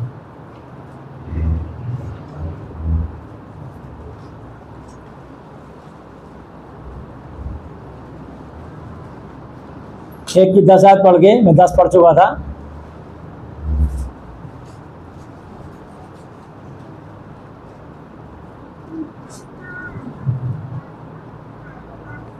मैं 10 दोबारा पढ़ रहा हूं ताकि आपके माइंड में आ जाए। वह जगत में था, जगत उसके द्वारा उत्पन्न हुआ और जगत ने उसे नहीं पहचाना। 6 दिन में यहोवा ने सृष्टि को बनाया, और यहाँ लिखा है जगत को रचने वाला परमेश्वर स्वयं मनुष्य बन के हमारे बीच में आया, और जगत उसी के द्वारा क्रिएट पैदा हुआ, परंतु जगत ने उसे नहीं पहचाना। वो अपने घर आया, उसके अपनों ने उसको ग्रहण नहीं किया। परंतु जितनों ने उसे ग्रहण किया उसने उन्हें परमेश्वर की संतान होने का अधिकार दिया, अर्थात उन्हें जो उसके नाम पर विश्वास है। अगर आप परमेश्वर यीशु मसीह नासरी, उनके पिता यहोवा जी पर और ये महादी पवित्र शास्त्र की शिक्षा पर, इसके वचन पर कान लगाएंगे, विश्वास करेंगे, ये तीनों एक हैं। हालेलुया। और चौथा, परमेश्वर का चौथा नाम है जलनशील परमेश्वर। अगर आज्ञा ना तोड़ें, उसके दिल को ना जलाएं, तो ये सारी आशीषें बरकतें तुम्हारे कदम चुमेंगी। हालेलुया। ने लिखा आगे, वो ना लहू से, ना शरीर की इच्छा से, ना मनुष्य की इच्छा से, परंतु परमेश्वर से उत्पन्न हुए हैं। और वचन ने देह धारण करी, देहधारी हुआ, अनुग्रह और सच्चाई से परिपूर्ण होकर हमारे बीच में डेरा किया, और हमने उसकी ऐसी महिमा देखी जैसे पिता के इकलौते की महिमा। यूहन्ना ने उसके विषय में गवाही दी और पुकार कर कहा, यह वही है जिसका मैंने वर्णन किया कि जो मेरे बाद आ रहा है वो मुझसे बढ़कर है, क्योंकि वह मुझसे पहले था। क्योंकि उसकी परिपूर्णता से हम सब ने प्राप्त किया, अर्थात यानी अनुग्रह पर अनुग्रह, दया पर दया, अनुग्रह पर अनुग्रह। तो आज हम जितनी भी आशीष पा रहे हैं और अब तक पाई हैं, हमने यीशु मसीह के अनुग्रह से, उनकी आज्ञाकारिता में रहने के कारण पाई है। और जब तक आप उसकी आज्ञाकारिता में रहोगे, आपको आशीषें भरपूर मिलेंगी। इसलिए व्यवस्था तो मूसा के द्वारा दी गई, परंतु अनुग्रह और सच्चाई यीशु मसीह के द्वारा पहुंची। हालेलुया। यानी पुराने नियम तक थी व्यवस्था, और नए नियम में यीशु मसीह ने कहा अनुग्रह, दया और सच्चाई। हालेलुया। व्यवस्था को अनुग्रह और सच्चाई में मर्ज कर दिया गया। हालेलुया। ये है। तो यीशु मसीह के अनुग्रह और सच्चाई के कारण आप लोग ठीक होते हैं। इस दुनिया में जितने मिरेकल चमत्कार होते हैं, वो किसी पास्टर की प्रभुता करने से नहीं होते, वो प्रभु यीशु मसीह की अनुग्रह से होते हैं और उनकी सच्चाई से होते हैं। और जब किसी कलीसिया में सच्चा वचन सुनाया जाता है, तो पास्टर अपने आप को जीरो करके प्रभु यीशु मसीह के वचन को उठाता है, उनकी सच्चाई से लोगों को अवगत कराता है, उनकी सच्चाई से लोगों को परिचित कराता है, सच्चाई से शिक्षा देता है, बिल्कुल भोले मन से प्रार्थना करता है, एकदम मिरेकल पे मिरेकल होने शुरू हो। हालेलुया। अनुग्रह पे अनुग्रह बरसने लग जाती है। वो नहीं चाहता कि मेरा सम्मान हो, वो चाहता है कि यहाँ पर यीशु मसीह की महिमा हो, क्योंकि उसको पता है ये काम मैं नहीं कर रहा, ये काम यीशु मसीह कर रहा है। हालेलुया। परमेश्वर को किसी ने कभी नहीं देखा, देखो कितना स्पष्ट लिखा, और इकलौता पुत्र जो पिता यहोवा जी की गोद में उसने उसको प्रकट किया, वो स्वर्ग छोड़ के मनुष्य बन के धरती पर आ गया। उसको किसी ने नहीं देखा। यहां तक कि एलिया जो था वो जीवित उठा लिया गया और स्वर्ग में प्रभु ने अग्नि में रथ भेज के उसको जीवित उठाया। लेकिन वहां परमेश्वर का इतना तेज है कि जब धरती पे यीशु मसीह थे, उनको भी वो भी नहीं पहचान पाया, और उसने गवाही दी कि मैं यीशु मसीह को नहीं जानता। कि बहुत सारे लोगों को गलत शिक्षा दी जाती है कि अगर आप बपतिस्मा ले लोगे, पानी में डुबकी लगा लोगे तो आपका उद्धार हो जाएगा। पानी में डुबकी लेने से, बपतिस्मा लेने से उद्धार नहीं होता। मैं आपको बता रहा हूं, देखो ये यूहन्ना पानी में डुबकी देता था, यीशु मसीह को देता था, पर वो व्यवस्था पूरी करता आया ताकि वो यीशु मसीह को पहचान सके। बस अब आगे देखो, मैं क्लियर कर रहा हूं। 19 आयत पे लिखा है, यूहन्ना की गवाही यह है कि जब यहूदियों ने यरूशलेम से याजकों और लेवियों को उससे ये पूछने के लिए भेजा तू कौन है, तो उसने ये मान लिया और इनकार नहीं करा, परंतु मान लिया कि मैं मसीहा नहीं, मैं नहीं हूं यीशु मसीह। पहली बात उसने सीधी जवाब दिया। तब उन्होंने उससे पूछा, फिर तू कौन है, क्या तू एलिया है?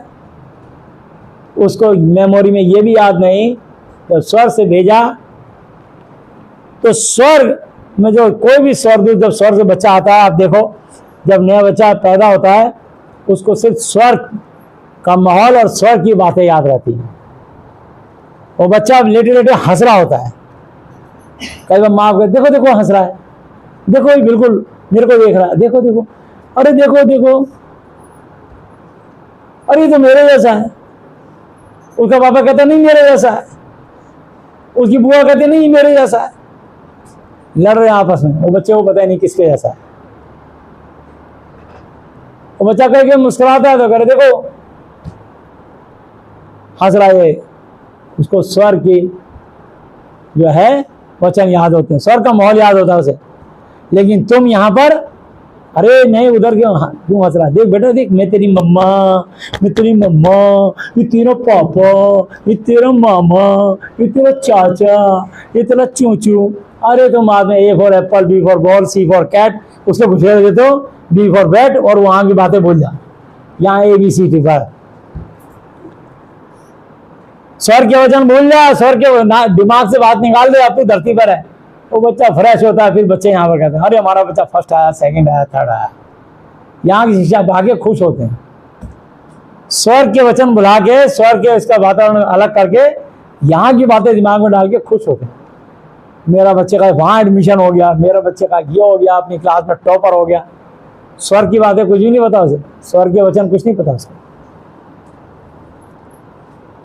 अब वो यहीं की पढ़ाई कर रहा होता है, नहीं पढ़ता तो पीटते उसको, पढ़ तेरी समझे नहीं आता, चल तेरी पढ़ इसे याद कर। बताओ पीट पीट के कह रहे स्वर को भूल जा, यहाँ की बातें याद कर। और ऐसी भूल गया एलिया भी। तो तब उन्होंने उससे पूछा कि फिर तू कौन है, क्या तू एलिया है? उसने कहा मैं नहीं हूं। तो क्या तू हो सकता है? उसने उत्तर दिया कि नहीं, मैं भविष्यवाणी करने वाला हो सकता भी नहीं हूं। तब उन्होंने उससे पूछा फिर तू है कौन, ताकि हम अपने भेजने वालों को उत्तर दें, तो अपने विषय में क्या कहता है? उसने कहा मैं जैसा यशायाह भविष्यवक्ता ने कहा कि जंगल में एक पुकारने वाले का शब्द हूं कि तुम प्रभु का मार्ग सीधा करो। ये फरीसियों की ओर से भेजे गए थे। उन्होंने उससे यह प्रश्न पूछा कि यदि तू ना मसीह है और ना एलिया और ना वह भविष्यवक्ता है तो फिर बपतिस्मा क्यों देता है? यूहन्ना ने उनको उत्तर दिया कि मैं तो जल से बपतिस्मा देता हूं, परंतु तुम्हारे बीच में एक व्यक्ति खड़ा है जिसे तुम नहीं जानते, अर्थात यानी मेरे बाद आने वाला है, जिसकी जूती का बंद, उसका फीता मैं खोलने के योग्य नहीं, मेरी इतनी हैसियत नहीं। ये बातें यरदन के पार बैतनिय्याह में हुई, जहां यूहन्ना बपतिस्मा देता था। संसार के लोग उससे बातचीत कर रहे हैं, सवाल जवाब कर रहे हैं, उनकी बातों का उत्तर दे रहा वो। दूसरे दिन उसने यीशु को अपनी ओर आते देखकर कहा, देखो यह परमेश्वर का मेमना है जो जगत के पाप उठा ले जाता है। अब देखो यीशु को जानता नहीं था, अभी यीशु को बपतिस्मा भी नहीं दिया उसने। जबकि मत्ती, मरकुस, लूका में तीनों पढ़ लेना कि बपतिस्मा लेने के बाद जब पानी से ऊपर उतरा तो आकाश खुल गया, पवित्र आत्मा उस पर उतरा। लेकिन इसमें साफ लिखा है अभी बपतिस्मा नहीं दिया उसने पानी का, और ना यीशु ने लिया, सिर्फ यीशु से बपतिस्मा की लाइन में खड़े थे। तो यहाँ लिखा है दूसरे दिन उसने यीशु को अपनी ओर आते देखकर कहा कि देखो यह परमेश्वर का, यहोवा जी का मेमना है जो जगत के पाप उठा ले जाता है। ये वही है जिसके विषय में मैंने कहा था कि एक पुरुष मेरे पीछे आता है, वो मुझसे श्रेष्ठ, बड़ा, ऊंचा है, क्योंकि वह मुझसे पहले से था और मैं तो उसे पहचानता ही नहीं था, परंतु इसलिए मैं जल से बपतिस्मा देता हुआ आया कि वह इस्राएल पर प्रकट हो जाए, सब पर उजागर हो जाए।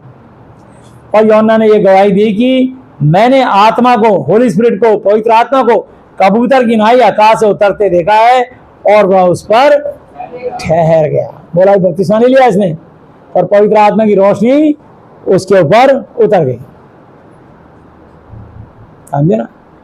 जैसे आप कभी के नाटक या सीरियल देखते हो तो पिक्चर देखते हो, वहां पर एक हेलोजन लाइट जलती है गोल, जो उसमें मेन प्रोग्राम दिखा रहा होता है, डांस कर रहा होता है, उस पर लाइट पड़ती है।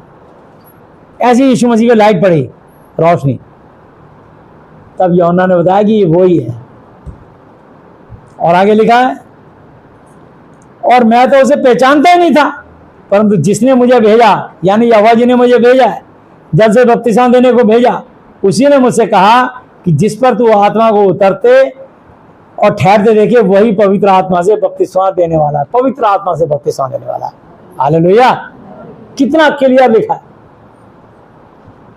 और मैंने देखा और गवाही दी कि ये वही परमेश्वर का, हालेलुया, यही परमेश्वर का पुत्र, यही परमेश्वर का पुत्र।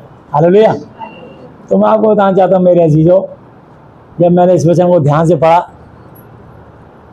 तो मैं आपको बताना चाहता हूँ कि मैंने, मेरी पत्नी ने पानी का बपतिस्मा लिया, बिल्कुल लिया, पर इस 26 साल की सेवा में मैंने एक को भी, किसी को भी वाटर बैप्टिज्म नहीं दिया। ये वचन ने भेद खोल लिया और मैंने खुद बाइबल में जब जैसे पढ़ता गया, परमेश्वर ने मुझे सिखाते गए, बताते गए। मैं सिर्फ पवित्र आत्मा की शिक्षा को मानता हूँ, मैं किसी मनुष्य की बातों को नहीं मानता। हालेलुया। कोई मेरे बारे में गवाही नहीं दे सकता कि राजेंद्र भाई ने एक को भी बपतिस्मा दिया या किसी का धर्म परिवर्तन किया या किसी की कास्ट बदली। मैं तुम्हारी कास्ट भी नहीं पूछी आज तक किसी की, अपना बता दिया, किसने बता दिया मैं फलाना हूँ, मैं फलाना हूँ, है। तो ये तुम अपने आप ही बताते हो, मेरे को कोई मतलब नहीं है। परमेश्वर सत्य है और यह चाहता है कि तुम संसारी काम ना करो, परमेश्वर रिश्ता बनाओ। हम निकालेंगे पहला यूहन्ना की पुस्तक 2 अध्याय, पहला यूहन्ना की पुस्तक 2 अध्याय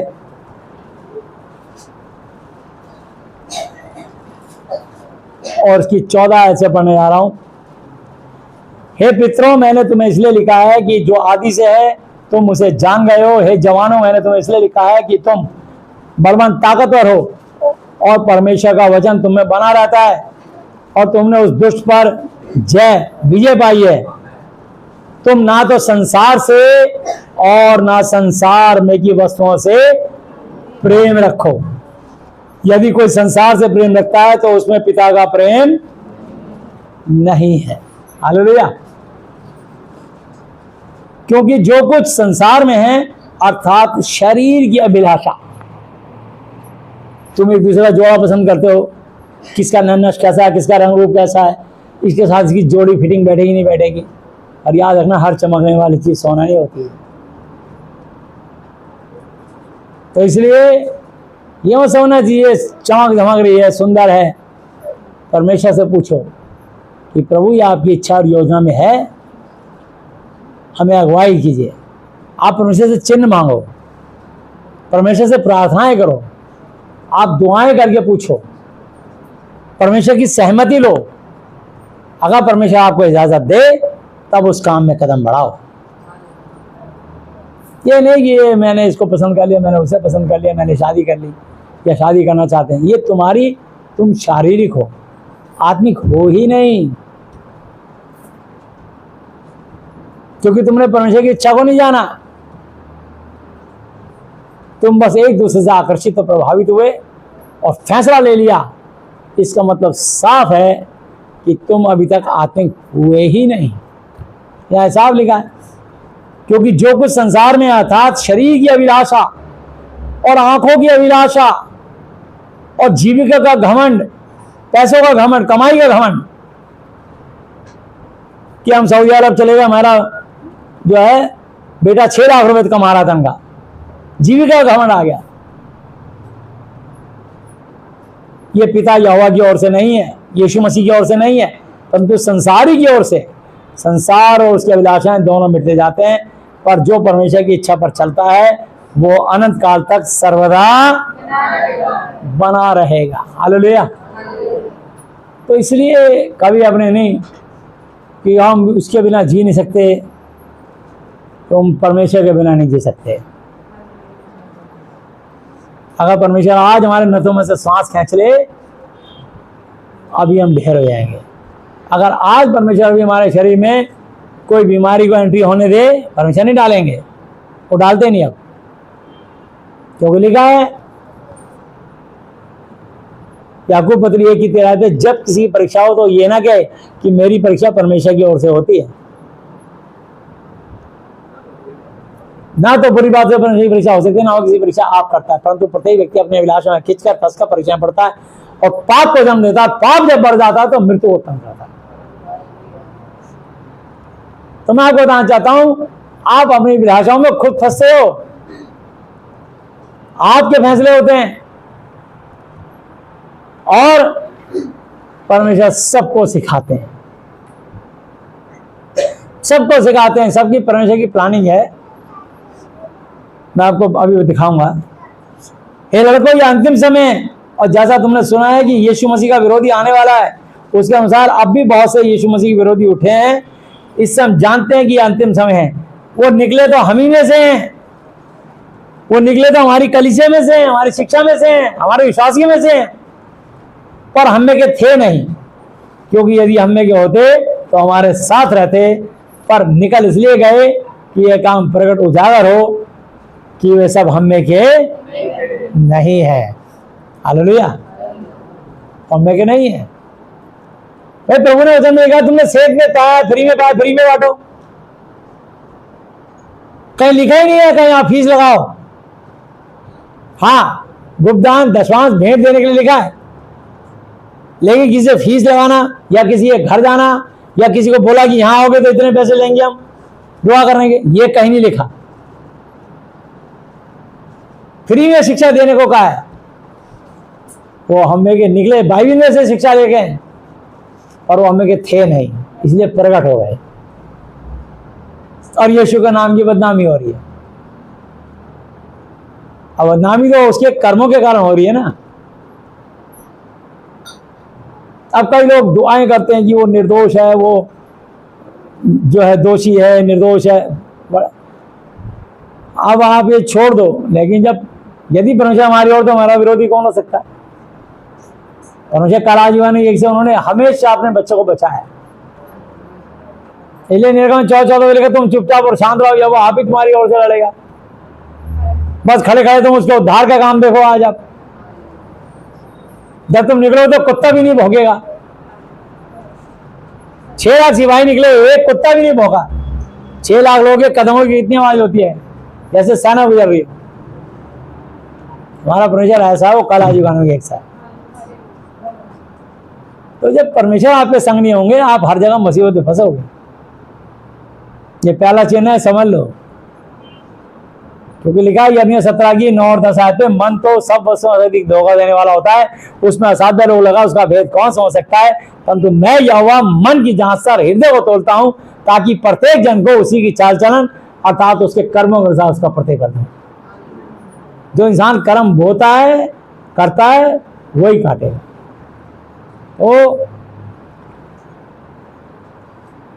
और तुम्हारा तो उस पवित्र से अभिषेक हुआ है और तुम सब कुछ जानते हो। मैंने तुम्हें इसलिए नहीं लिखा कि तुम सत्य को नहीं जानते, पर इसलिए कि उसे जानते हो, और कोई इसलिए कि कोई झूठ सत्य की ओर से नहीं है। कोई भी झूठ सत्य की ओर से नहीं होता। हर झूठ शैतान की ओर से होता है, ये ध्यान रखना। तो 8:44 में लिखा शैतान शुरू से झूठा, झूठ का पिता और हत्यारा है, और कभी अपनी बात पे स्थिर नहीं रहा। हर झूठ शैतान की ओर से होता है। हर गड़बड़ी का आत्मा शैतान की ओर से होता है। और ये गड़बड़ी इसलिए हो रही है क्योंकि तुम हड़बड़ी करते हो, और हड़बड़ी में ही गड़बड़ी होती है। तो उन्हें परमेश्वर प्रार्थना करके उसकी इच्छा को नहीं जाना, बस अपनी अभिलाषा रख दी। अपनी मन की अभिलाषा से आप कह रहे हो ये करेंगे, करो। जो बोरे हो काटोगे जरूर, ये ध्यान रखना। हमने किसी को कभी गलत शिक्षा नहीं दी, हमेशा चिताया, रोका है, समझाया है। प्रभु के दास भी प्रार्थना करते थे, समझे ना, हर चीज की प्रार्थना करते थे। प्रार्थना करके परमेश्वर की इच्छा जानते थे। बिना इच्छा जाने तुम कैसे सब काम को निर्णय ले लोगे? इच्छा जानने की जरूरत नहीं समझते, यानी तुम परमेश्वर को तुच्छ जानते हो। बोले प्रभु हमें अब तेरी इच्छा जानने की जरूरत नहीं, मतलब पैसा है, पैसा तुम्हारे काम नहीं आएगा, पैसा तो स्वर्ग में नहीं पहुंचाएगा तुमको। अपने चंचल धन पे भरोसा ना रखना। ऊँट तो सुई के नाके से निकल सकता है स्वर्ग में, परंतु धनवान आदमी का स्वर्ग राज्य में प्रवेश होना अनहोना है। क्या बात करते हो पैसे पे? पैसे पे गरूर मत करना, सिर्फ प्रभु के अनुग्रह पर गरूर करना कि प्रभु आप सच्चे परमेश्वर हो, बस। यदि परमेश्वर हमारी और तो हमारा विरोधी कौन हो सकता है? झूठा कौन है? केवल वह जो यीशु के मसीह के होने का इनकार करता है, और यीशु मसीह का विरोधी वही है जो पिता का और पुत्र का इनकार करता है, पिता यहोवा जी का और उनके बेटे यीशु मसीह का इनकार करता है, उनके वचन का इनकार करता है, उनके वचन को गलत तरीके तोड़ मरोड़ के पेश करता है। जो कोई पुत्र का इनकार करता है उसके पास पिता यहोवा जी भी नहीं, और जो पुत्र को मान लेता है उसके पास पिता यहोवा जी भी है और पवित्र आत्मा भी है। हालेलुया। जो को तुमने आरंभ से सुना वही तुम में बना रहे। जो तुमने आरंभ में सुना है यदि वह तुम में बना रहे तो तुम भी पुत्र में और पिता में बने रहोगे। और जिसकी उसने हमसे प्रतिज्ञा की वो अनंत जीवन है। कौन सा जीवन है? कभी ना खत्म होने वाला जीवन, स्वर्गीय जीवन। यहां हम परदेसी यात्री मुसाफिर हैं। इस जीवन का जीवन मत समझना, ये 120 साल का टेम्परेरी जीवन है। सुन लो, यही जीवन आपको वचन मानने के कारण स्वर्ग में पहुंचाएगा, यही जीवन आज्ञा ना मानने से आपको नरक में पहुंचाएगा। ये सुन लो ध्यान से, इसलिए खरी शिक्षा दी जाती है। मैंने वचन तुम्हें उनके विषय में लिखे हैं जो तुम्हें भरमाते हैं, जो तुमको मिसगाइड करते हैं, बाइबल की शिक्षा से हट करके काम करते हैं, तुमको गुमराह कर देते हैं, गलत शिक्षा देने लग जाते हैं। अरे तुम्हारे पास खेत है, जब बीज नहीं बोओगे कहां से फसल उगेगी? जब तुम खेत में बीज ही नहीं बोओगे फसल कहां से उगेगी?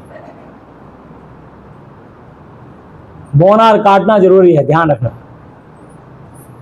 जब आप दशवांश का बीज ही निकल जाओगे तो कभी फसल नहीं उगेगी तुम्हारी। इसलिए कुछ गलत शिक्षक इस बाइबल से हट करके उन्होंने अपनी फेस वैल्यू बना ली और दशवांश के विरोध में कुछ बोलते हैं। कुछ तो परमेश्वर के बारे में इतने गंदे शब्दों का उपयोग करते हैं कि परमेश्वर कोई माफिया नहीं। ये तमीज होनी चाहिए, तुम किसकी वजह से आज इस स्थान पे खड़े हो। परमेश्वर ऐसा परमेश्वर के लिए उपयोग मत कीजिए शब्दों का प्रयोग। अपनी जबान ज्यादा मत चलाइए डर के मारे आप। अरे परमेश्वर डर नहीं है, वो सर्वशक्तिमान है, वो राजाओं का महाराजा, प्रभु का महाप्रभु है। वो मुट्ठी खोलता तो हमको सांस मिलती है, मुट्ठी बंद कर ले हमारी सांस बंद हो जाती है। कोई माफिया ऐसा नहीं है जो कि मुट्ठी बंद करे हमारी सांस बंद हो जाए। परमेश्वर के माफिया की तुलना करोगे? परमेश्वर अति पवित्र है, महाअति पवित्र है। वो पवित्र पवित्र पवित्र पवित्र परमेश्वर है। उसके लिए ऐसा उपयोग नहीं करना शब्दों का। आप अपना जितना शिक्षा आती है उतनी शिक्षा दीजिए जिससे सुनने वाले पर अनुग्रह हो और तुमको भी आशीष मिले, बस। भाई भी हर बात का जवाब वचन से देती है। तो इसमें लिखा है, और तुम्हारा वह अभिषेक जो उसकी ओर से किया गया है तुम में बना रहता है, और तुम्हें इसका प्रयोजन जरूरत नहीं कि कोई तुम्हें सिखाए, वरन जैसे वह अभिषेक जो उसकी ओर से किया गया तुम्हें सब वचन सिखाता है, और यह सच्चा है और झूठा नहीं, और जैसा उसने तुम्हें सिखाया है वैसे तुम उसमें बने रहते हो। निदान हे बालको उसमें बने रहो कि जब वह प्रकट हो तो हमें याद कॉन्फिडेंस हौसला हो और हम उसके आने पर उसके सामने लज्जित शर्मिंदा ना हो। हालेलुया। यदि तुम जानते हो कि वह धार्मिक है तो ये भी जानते हो कि जो कोई धर्म का काम करता है वह उससे जन्मा है। धर्म का काम क्या है? धन्य वे जिनके मन शुद्ध परमेश्वर को देखेंगे, और धन्य वे जो मेल कराने वाले परमेश्वर के पुत्र कहलाएंगे। हालेलुया। तो परमेश्वर का वचन ये कहता है, पहला कुरिन्थी 9 अध्याय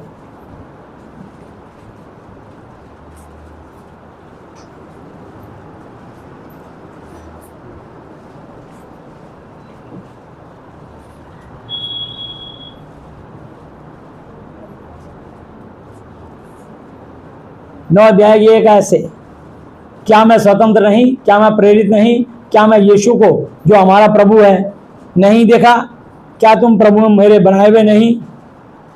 यदि मैं औरों के लिए प्रेरित नहीं तो भी तुम्हारे लिए तो हूं, क्योंकि तुम प्रभु में मेरी प्रेरिताई पर छाप हो।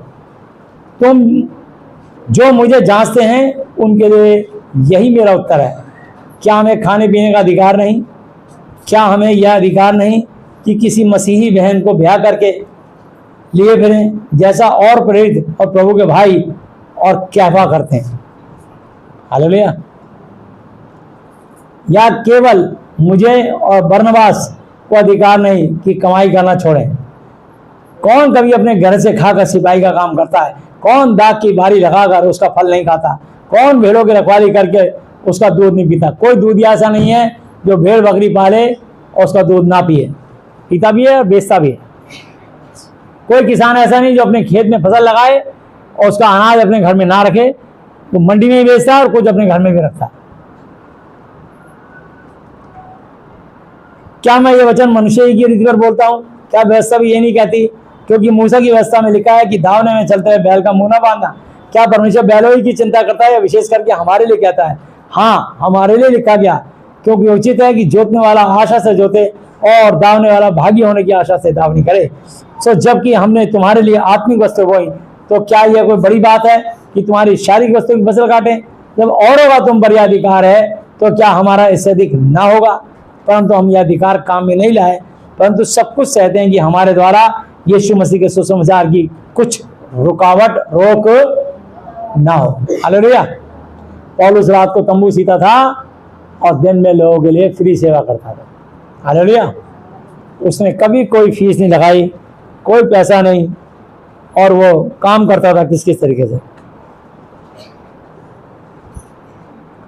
क्या तुम नहीं जानते कि जो पवित्र वस्तु की सेवा करते हैं वो मंदिर में से खाते हैं, और जो वेदी की सेवा करते हैं, यज्ञ अनुष्ठान करते हैं, वो वेदी के साथ भागी होते हैं। जो भी उनको यज्ञ अनुष्ठान करने के बाद जो उनको दान मिलता है, उससे उनकी जीविका चलती है। इसी रीति से प्रभु यीशु मसीह ने बिठाया कि जो लोग सुसमाचार सुनाते हैं उनकी जीविका सुसमाचार से हो। ये वचन में लिख दिया। तो इसलिए प्रभु ने कहा है कि आपको अपनी कमाई का जब दशवांश आप बीजोगे, तो मैं 100 गुना, 60 गुना, कम से कम 30 गुना वापिस जरूर लौटाऊंगा। हालेलुया। 2 कोरिन्थी 9 अध्याय 6 आयत से।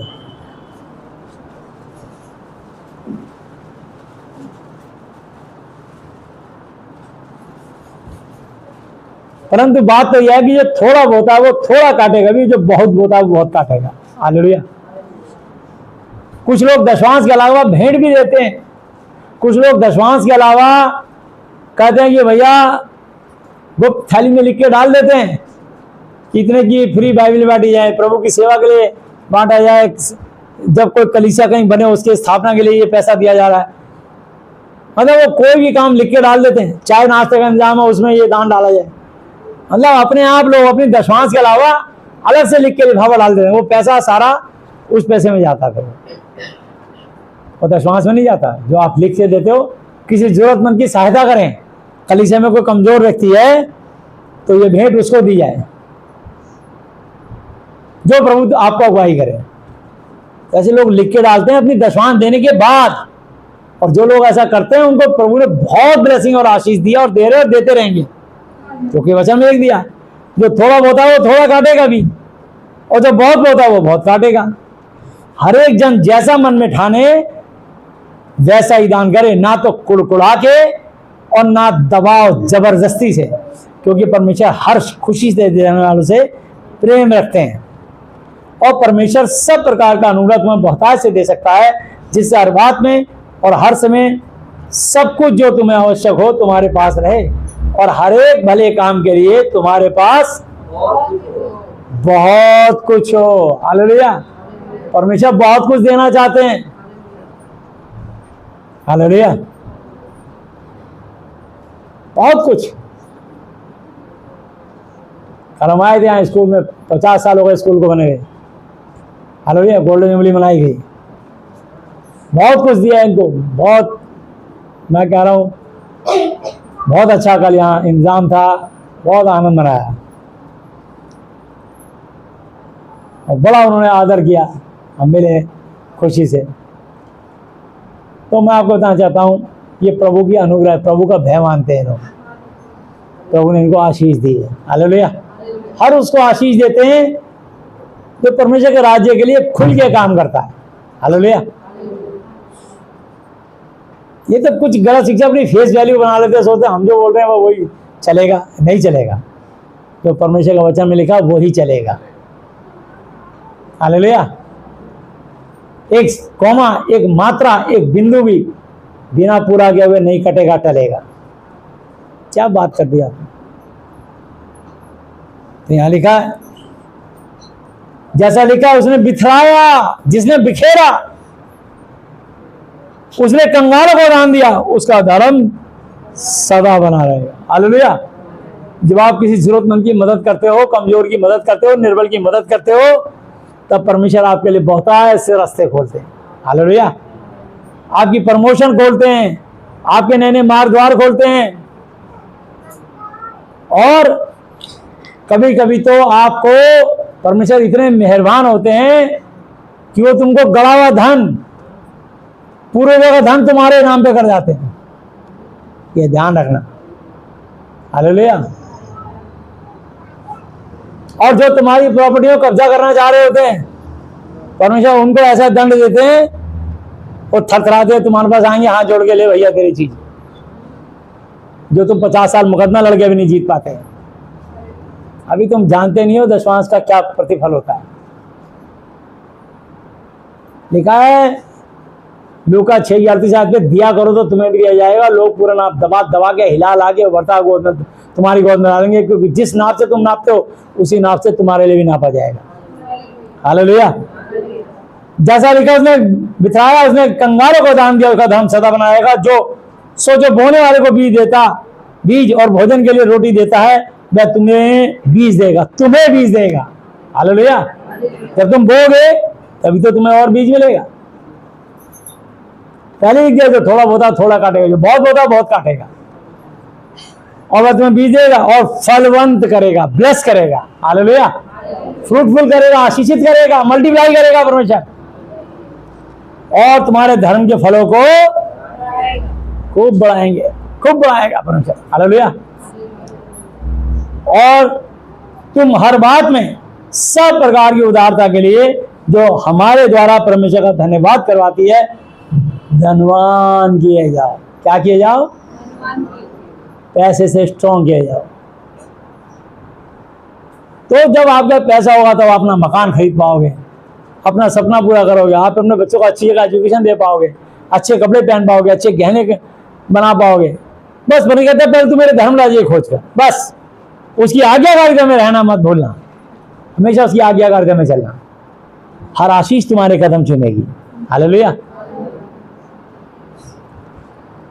क्योंकि इस सेवा के पूरा करने से ना केवल पवित्र लोगों की घटियां पूरी होती हैं, परंतु लोगों की ओर से परमेश्वर का बहुत धन्यवाद होता है, क्योंकि इस सेवा से प्रमाण लेकर वे परमेश्वर की महिमा प्रकट करते हैं। इस वचन से प्रमाण लेकर, उदाहरण लेकर परमेश्वर की महिमा को उजागर करते हैं। हालेलुया।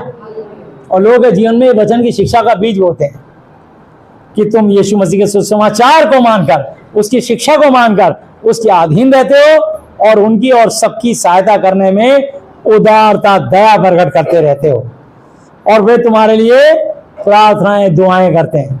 और इसलिए कि तुम पर परमेश्वर का बड़ा ही अनुग्रह है, तुम्हारी लालसा करते रहते हैं परमेश्वर को उसके उस दान के लिए जो वर्णन सोच से बाहर है। धन्यवाद हो। हालेलुया। तुम्हारी सोच में भी नहीं आया होगा कभी ऐसा परमेश्वर है। वो तुम्हारे नए नए रास्ते खोल देंगे जब तुम परमेश्वर के राज्य के लिए ईमानदार से बीज बोओगे। मैं परमेश्वर के लिए सबसे पहले सबसे सुंदर करारे नोट, बिल्कुल न्यू ब्रांड निकालता हूं प्रभु के लिए। अगर किसी ने मुझे एक बुका भी दिया है ना, अगर एक ग्रीटिंग कार्ड भी दिया है ना, अगर मुझे कोई किसी ने ये पानी की बोतल भी दी है ना, तो 60 पैसे इस पानी के निकलेंगे। पहले ये 6 रुपए की बोतल, तो 60 पैसे इसके निकलेंगे। ये मत समझो फ्री का पानी है। एक एक चीज का 10वां निकालोगे तो आशीष पाओगे। अरे जब तुम्हारे पास काम नहीं था, तुम बेरोजगार थे, तुम मारे पिटारे फिरते थे, तुम नौकरी मांगते दुहाई देते थे, परमेश्वर ने तुम्हें अच्छी नौकरी, प्रमोशन, उन्नति, तरक्की दी है, इतना ब्लेस किया है, 100 का 100% उसी का है।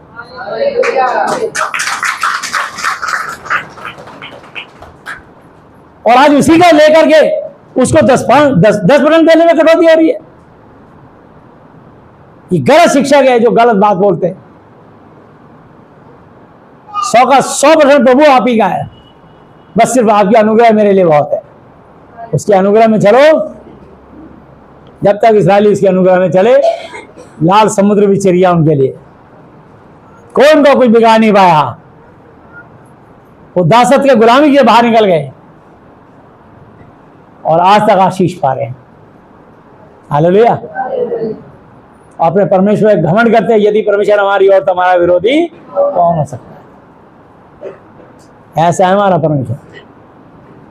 तुम्हारे दिन में 3 टाइम प्रार्थनाएं होती है कलीसिया के लोगों, उन सारे लोगों के लिए जो पूरे इंडिया में। मेरे बच्चे कई बार कहते हैं, वाइफ खाना लेके खड़ी जाती है, खाना ही ठंडा हो जाता है। अरे कितनी लंबी दुआ करते हो। मेरे पे बोझ है इस पर पूरी इस कलीसिया का, जो पूरे इंडिया में कलीसिया है।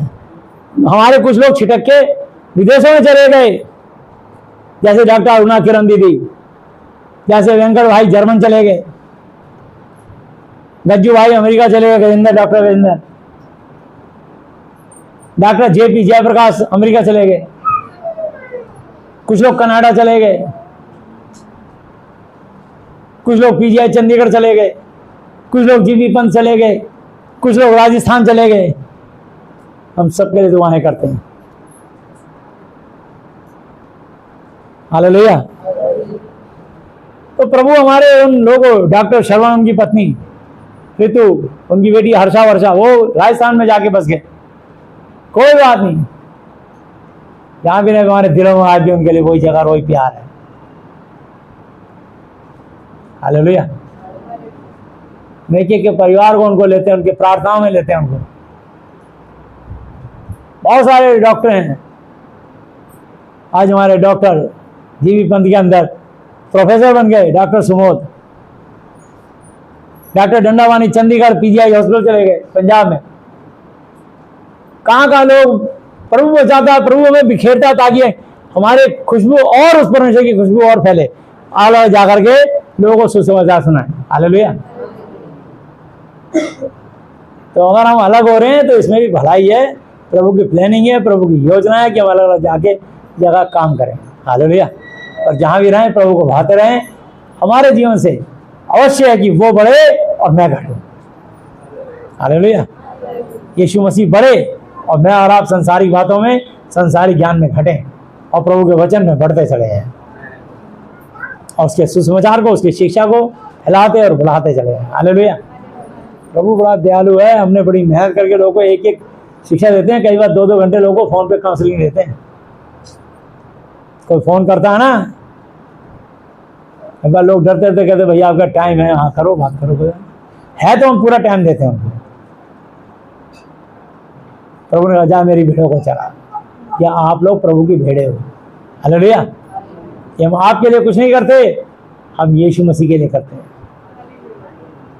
और एक हम नीच कमाई के लिए नहीं, लालच के लिए नहीं, बल्कि प्रभु की दया और भय के साथ ये सेवा करनी है।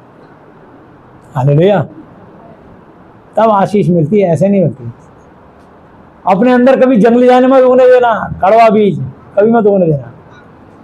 माफ करो और आगे चलो। बस आपसे गलती ना हो, आप अपनी तरफ से माफ कर दो और माफी मांग लो, आगे चलो।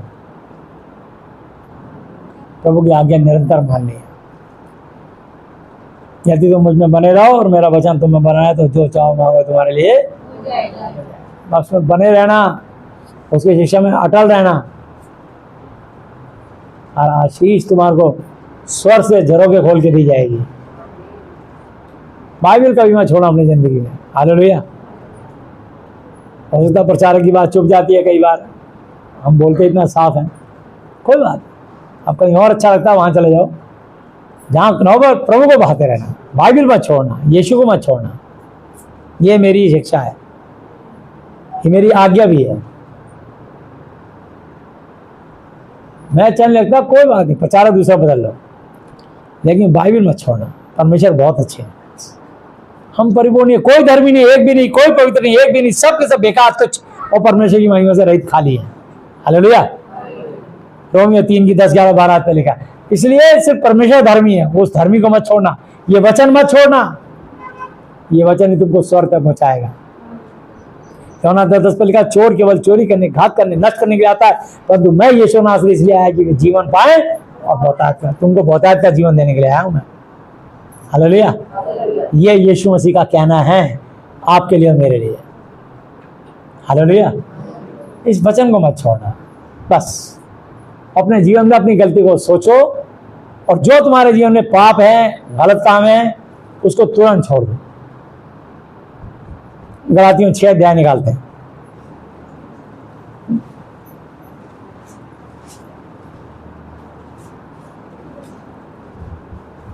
एक ऐसे,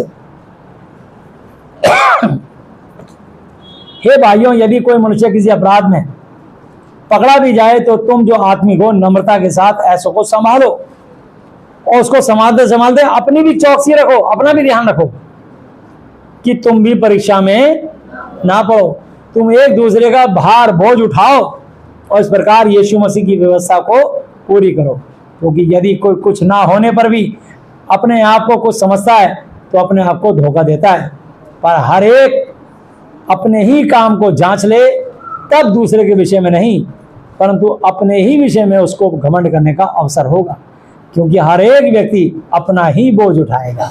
हालेलुया। हर एक व्यक्ति अपना बोझ उठाएगा। क्यों? परमेश्वर जानता है कि तुमने जीवन में क्या क्या कुकर्म किए और कर रहे हो। आज भी हमारे कुकर्मों को जानते हैं और जो लोग कर रहे हैं और अपने मन से पश्चाताप नहीं कर रहे। प्रभु को जानने के बाद भी मत्ती 15:8 में लिखा, ये लोग होठों से मेरा आदर करते हैं पर इनका मन, इनका दिमाग, इनका दिल मुझसे दूर रहता है। तो इसलिए हर व्यक्ति अपना ही बोझ उठाएगा। जो वचन की शिक्षा पाता है वो सब अच्छी वस्तुओं में सिखाने वाले को भागी करे। अगर तुमने बाइबल का वचन सीखा है तो औरों को सिखाने में बढ़ते चले जाओ। हालेलुया। धोखा ना खाओ। परमेश्वर ठट्ठों में, हंसी में नहीं उड़ाया जाता, क्योंकि मनुष्य जो कुछ होता है वही। इसलिए बहुत सारे लोग आज भी यीशु को मानने के बाद दुखी इसलिए हैं क्योंकि आज भी वो यीशु को मानते हैं, यीशु की आज्ञा नहीं मानते, और आज्ञा ना मानने के कारण वो वही काट रहे हैं जो बो रहे हैं। वो अपने पाप करने नहीं छोड़ रहे, अपने गंदे कुकर्म नहीं छोड़ रहे, प्रभु को स्वर से देख रहे हैं एक एक के। और जब से माँ के पेट में जब किसी का भ्रूण आता है, जब से लेकर स्वर से एक आत्मा चलती है, तब एक औरत गर्भवती होती है। जब तक परमेश्वर आत्मा नहीं भेजेंगे वो औरत प्रेग्नेंट नहीं हो सकती है, ध्यान रखना। इसलिए कहा माँ के गर्भ में रहने से पहले मैंने चित्त लगाया, पैदा होने से पहले मैंने तेरा अभिषेक किया, जातियों भविष्यता ठहराया तेरे को। हालेलुया। मैं तुमको एक एक को देखता हूँ। तो लिखा है, क्योंकि जो अपने शरीर के लिए बोता है वो शरीर के द्वारा विनाश की कटनी काटेगा। अब कुछ लोग शारीरिक अभिलाषाएं पूरी कर रहे हैं, वो परमेश्वर की ओर से है ही नहीं ये सब चीजें, वो अपनी मनोकामनाएं पूरी कर रहे हैं। मैंने भी पहले पढ़ा है, पहला यूहन्ना 2:14 ऐसे आपको पढ़ा है।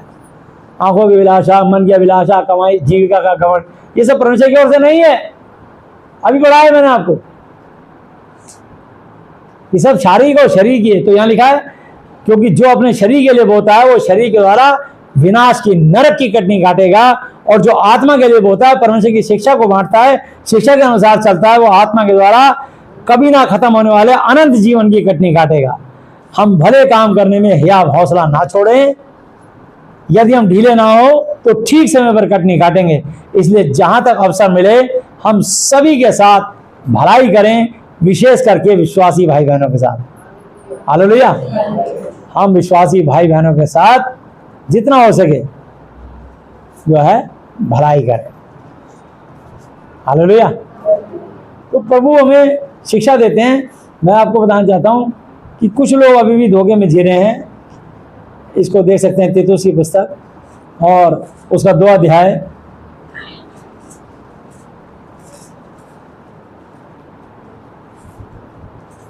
एक आयत से ले रहा हूं।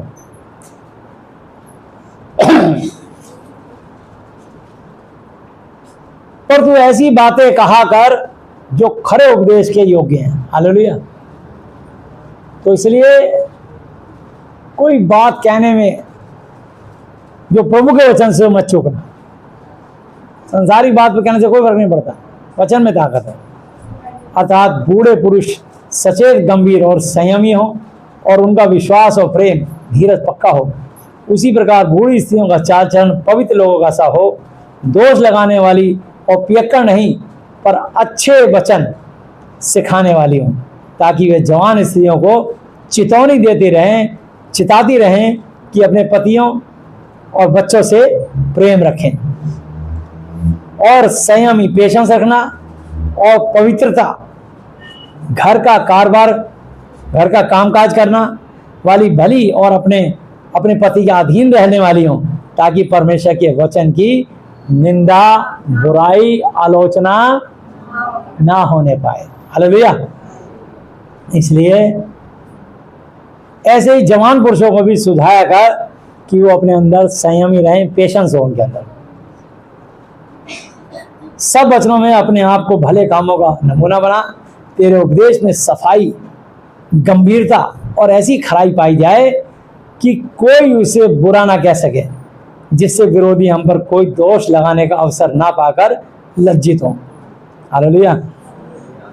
दासों को समझा, प्रभु के सेवकों को समझा कि अपने अपने स्वामी के अधीन रहें और सब वचनों में उन्हें प्रसन्न रखें और उलट कर जवाब ना दें। हालेलुया। शिक्षक को पलट कर जवाब ना दें। शिक्षक तुम्हारे भले के लिए सोचता है, वो कभी बुरा नहीं सोचेगा।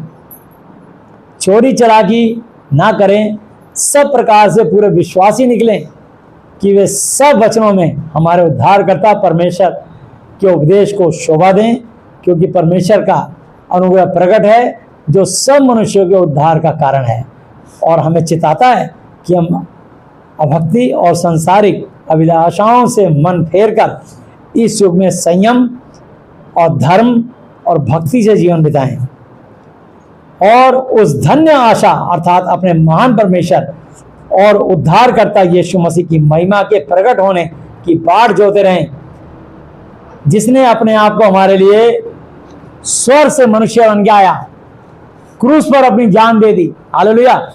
जिसने अपने आप को हमारे लिए दे दिया क्रूस पर, कि हमें हर प्रकार के अधर्म से छुड़ा ले। किससे छुड़ा ले?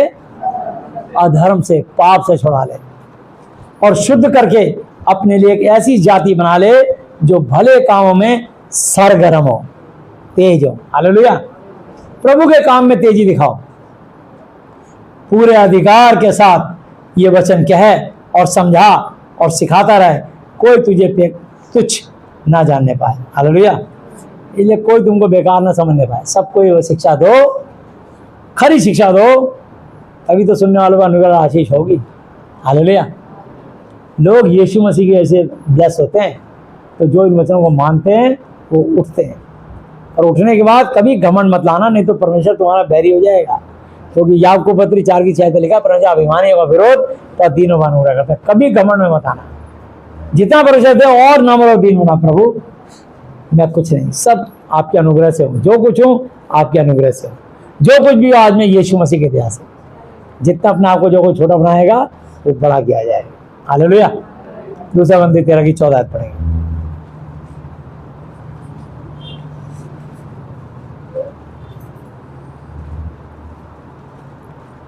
प्रभु यीशु मसीह जी का अनुग्रह और परमेश्वर यहोवा जी का प्रेम और पवित्र आत्मा जी की सहभागिता तुम सबके साथ यीशु के नाम में होती रहे, बनी रहे और बिना रुके बढ़ती चली जाए।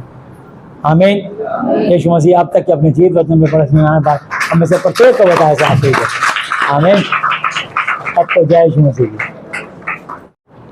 हे हमारे पिता, आप जो स्वर्ग में हैं, आपका नाम पवित्र माना जाए, आपका राज्य है, आपकी इच्छा जैसी स्वर्ग में पूरी होती है वैसे पृथ्वी पर भी हो।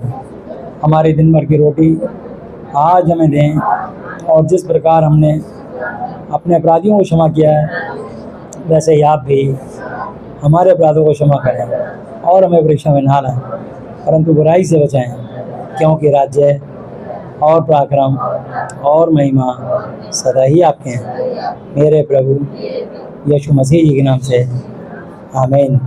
Hallelujah, hallelujah, hallelujah. प्रभु यीशु मसीह जी, आज मैंने जितना भी वचन सुना, ये सब वचन मेरे और मेरे परिवार के और सदस्य जीवन में 1000 गुना फल लाए।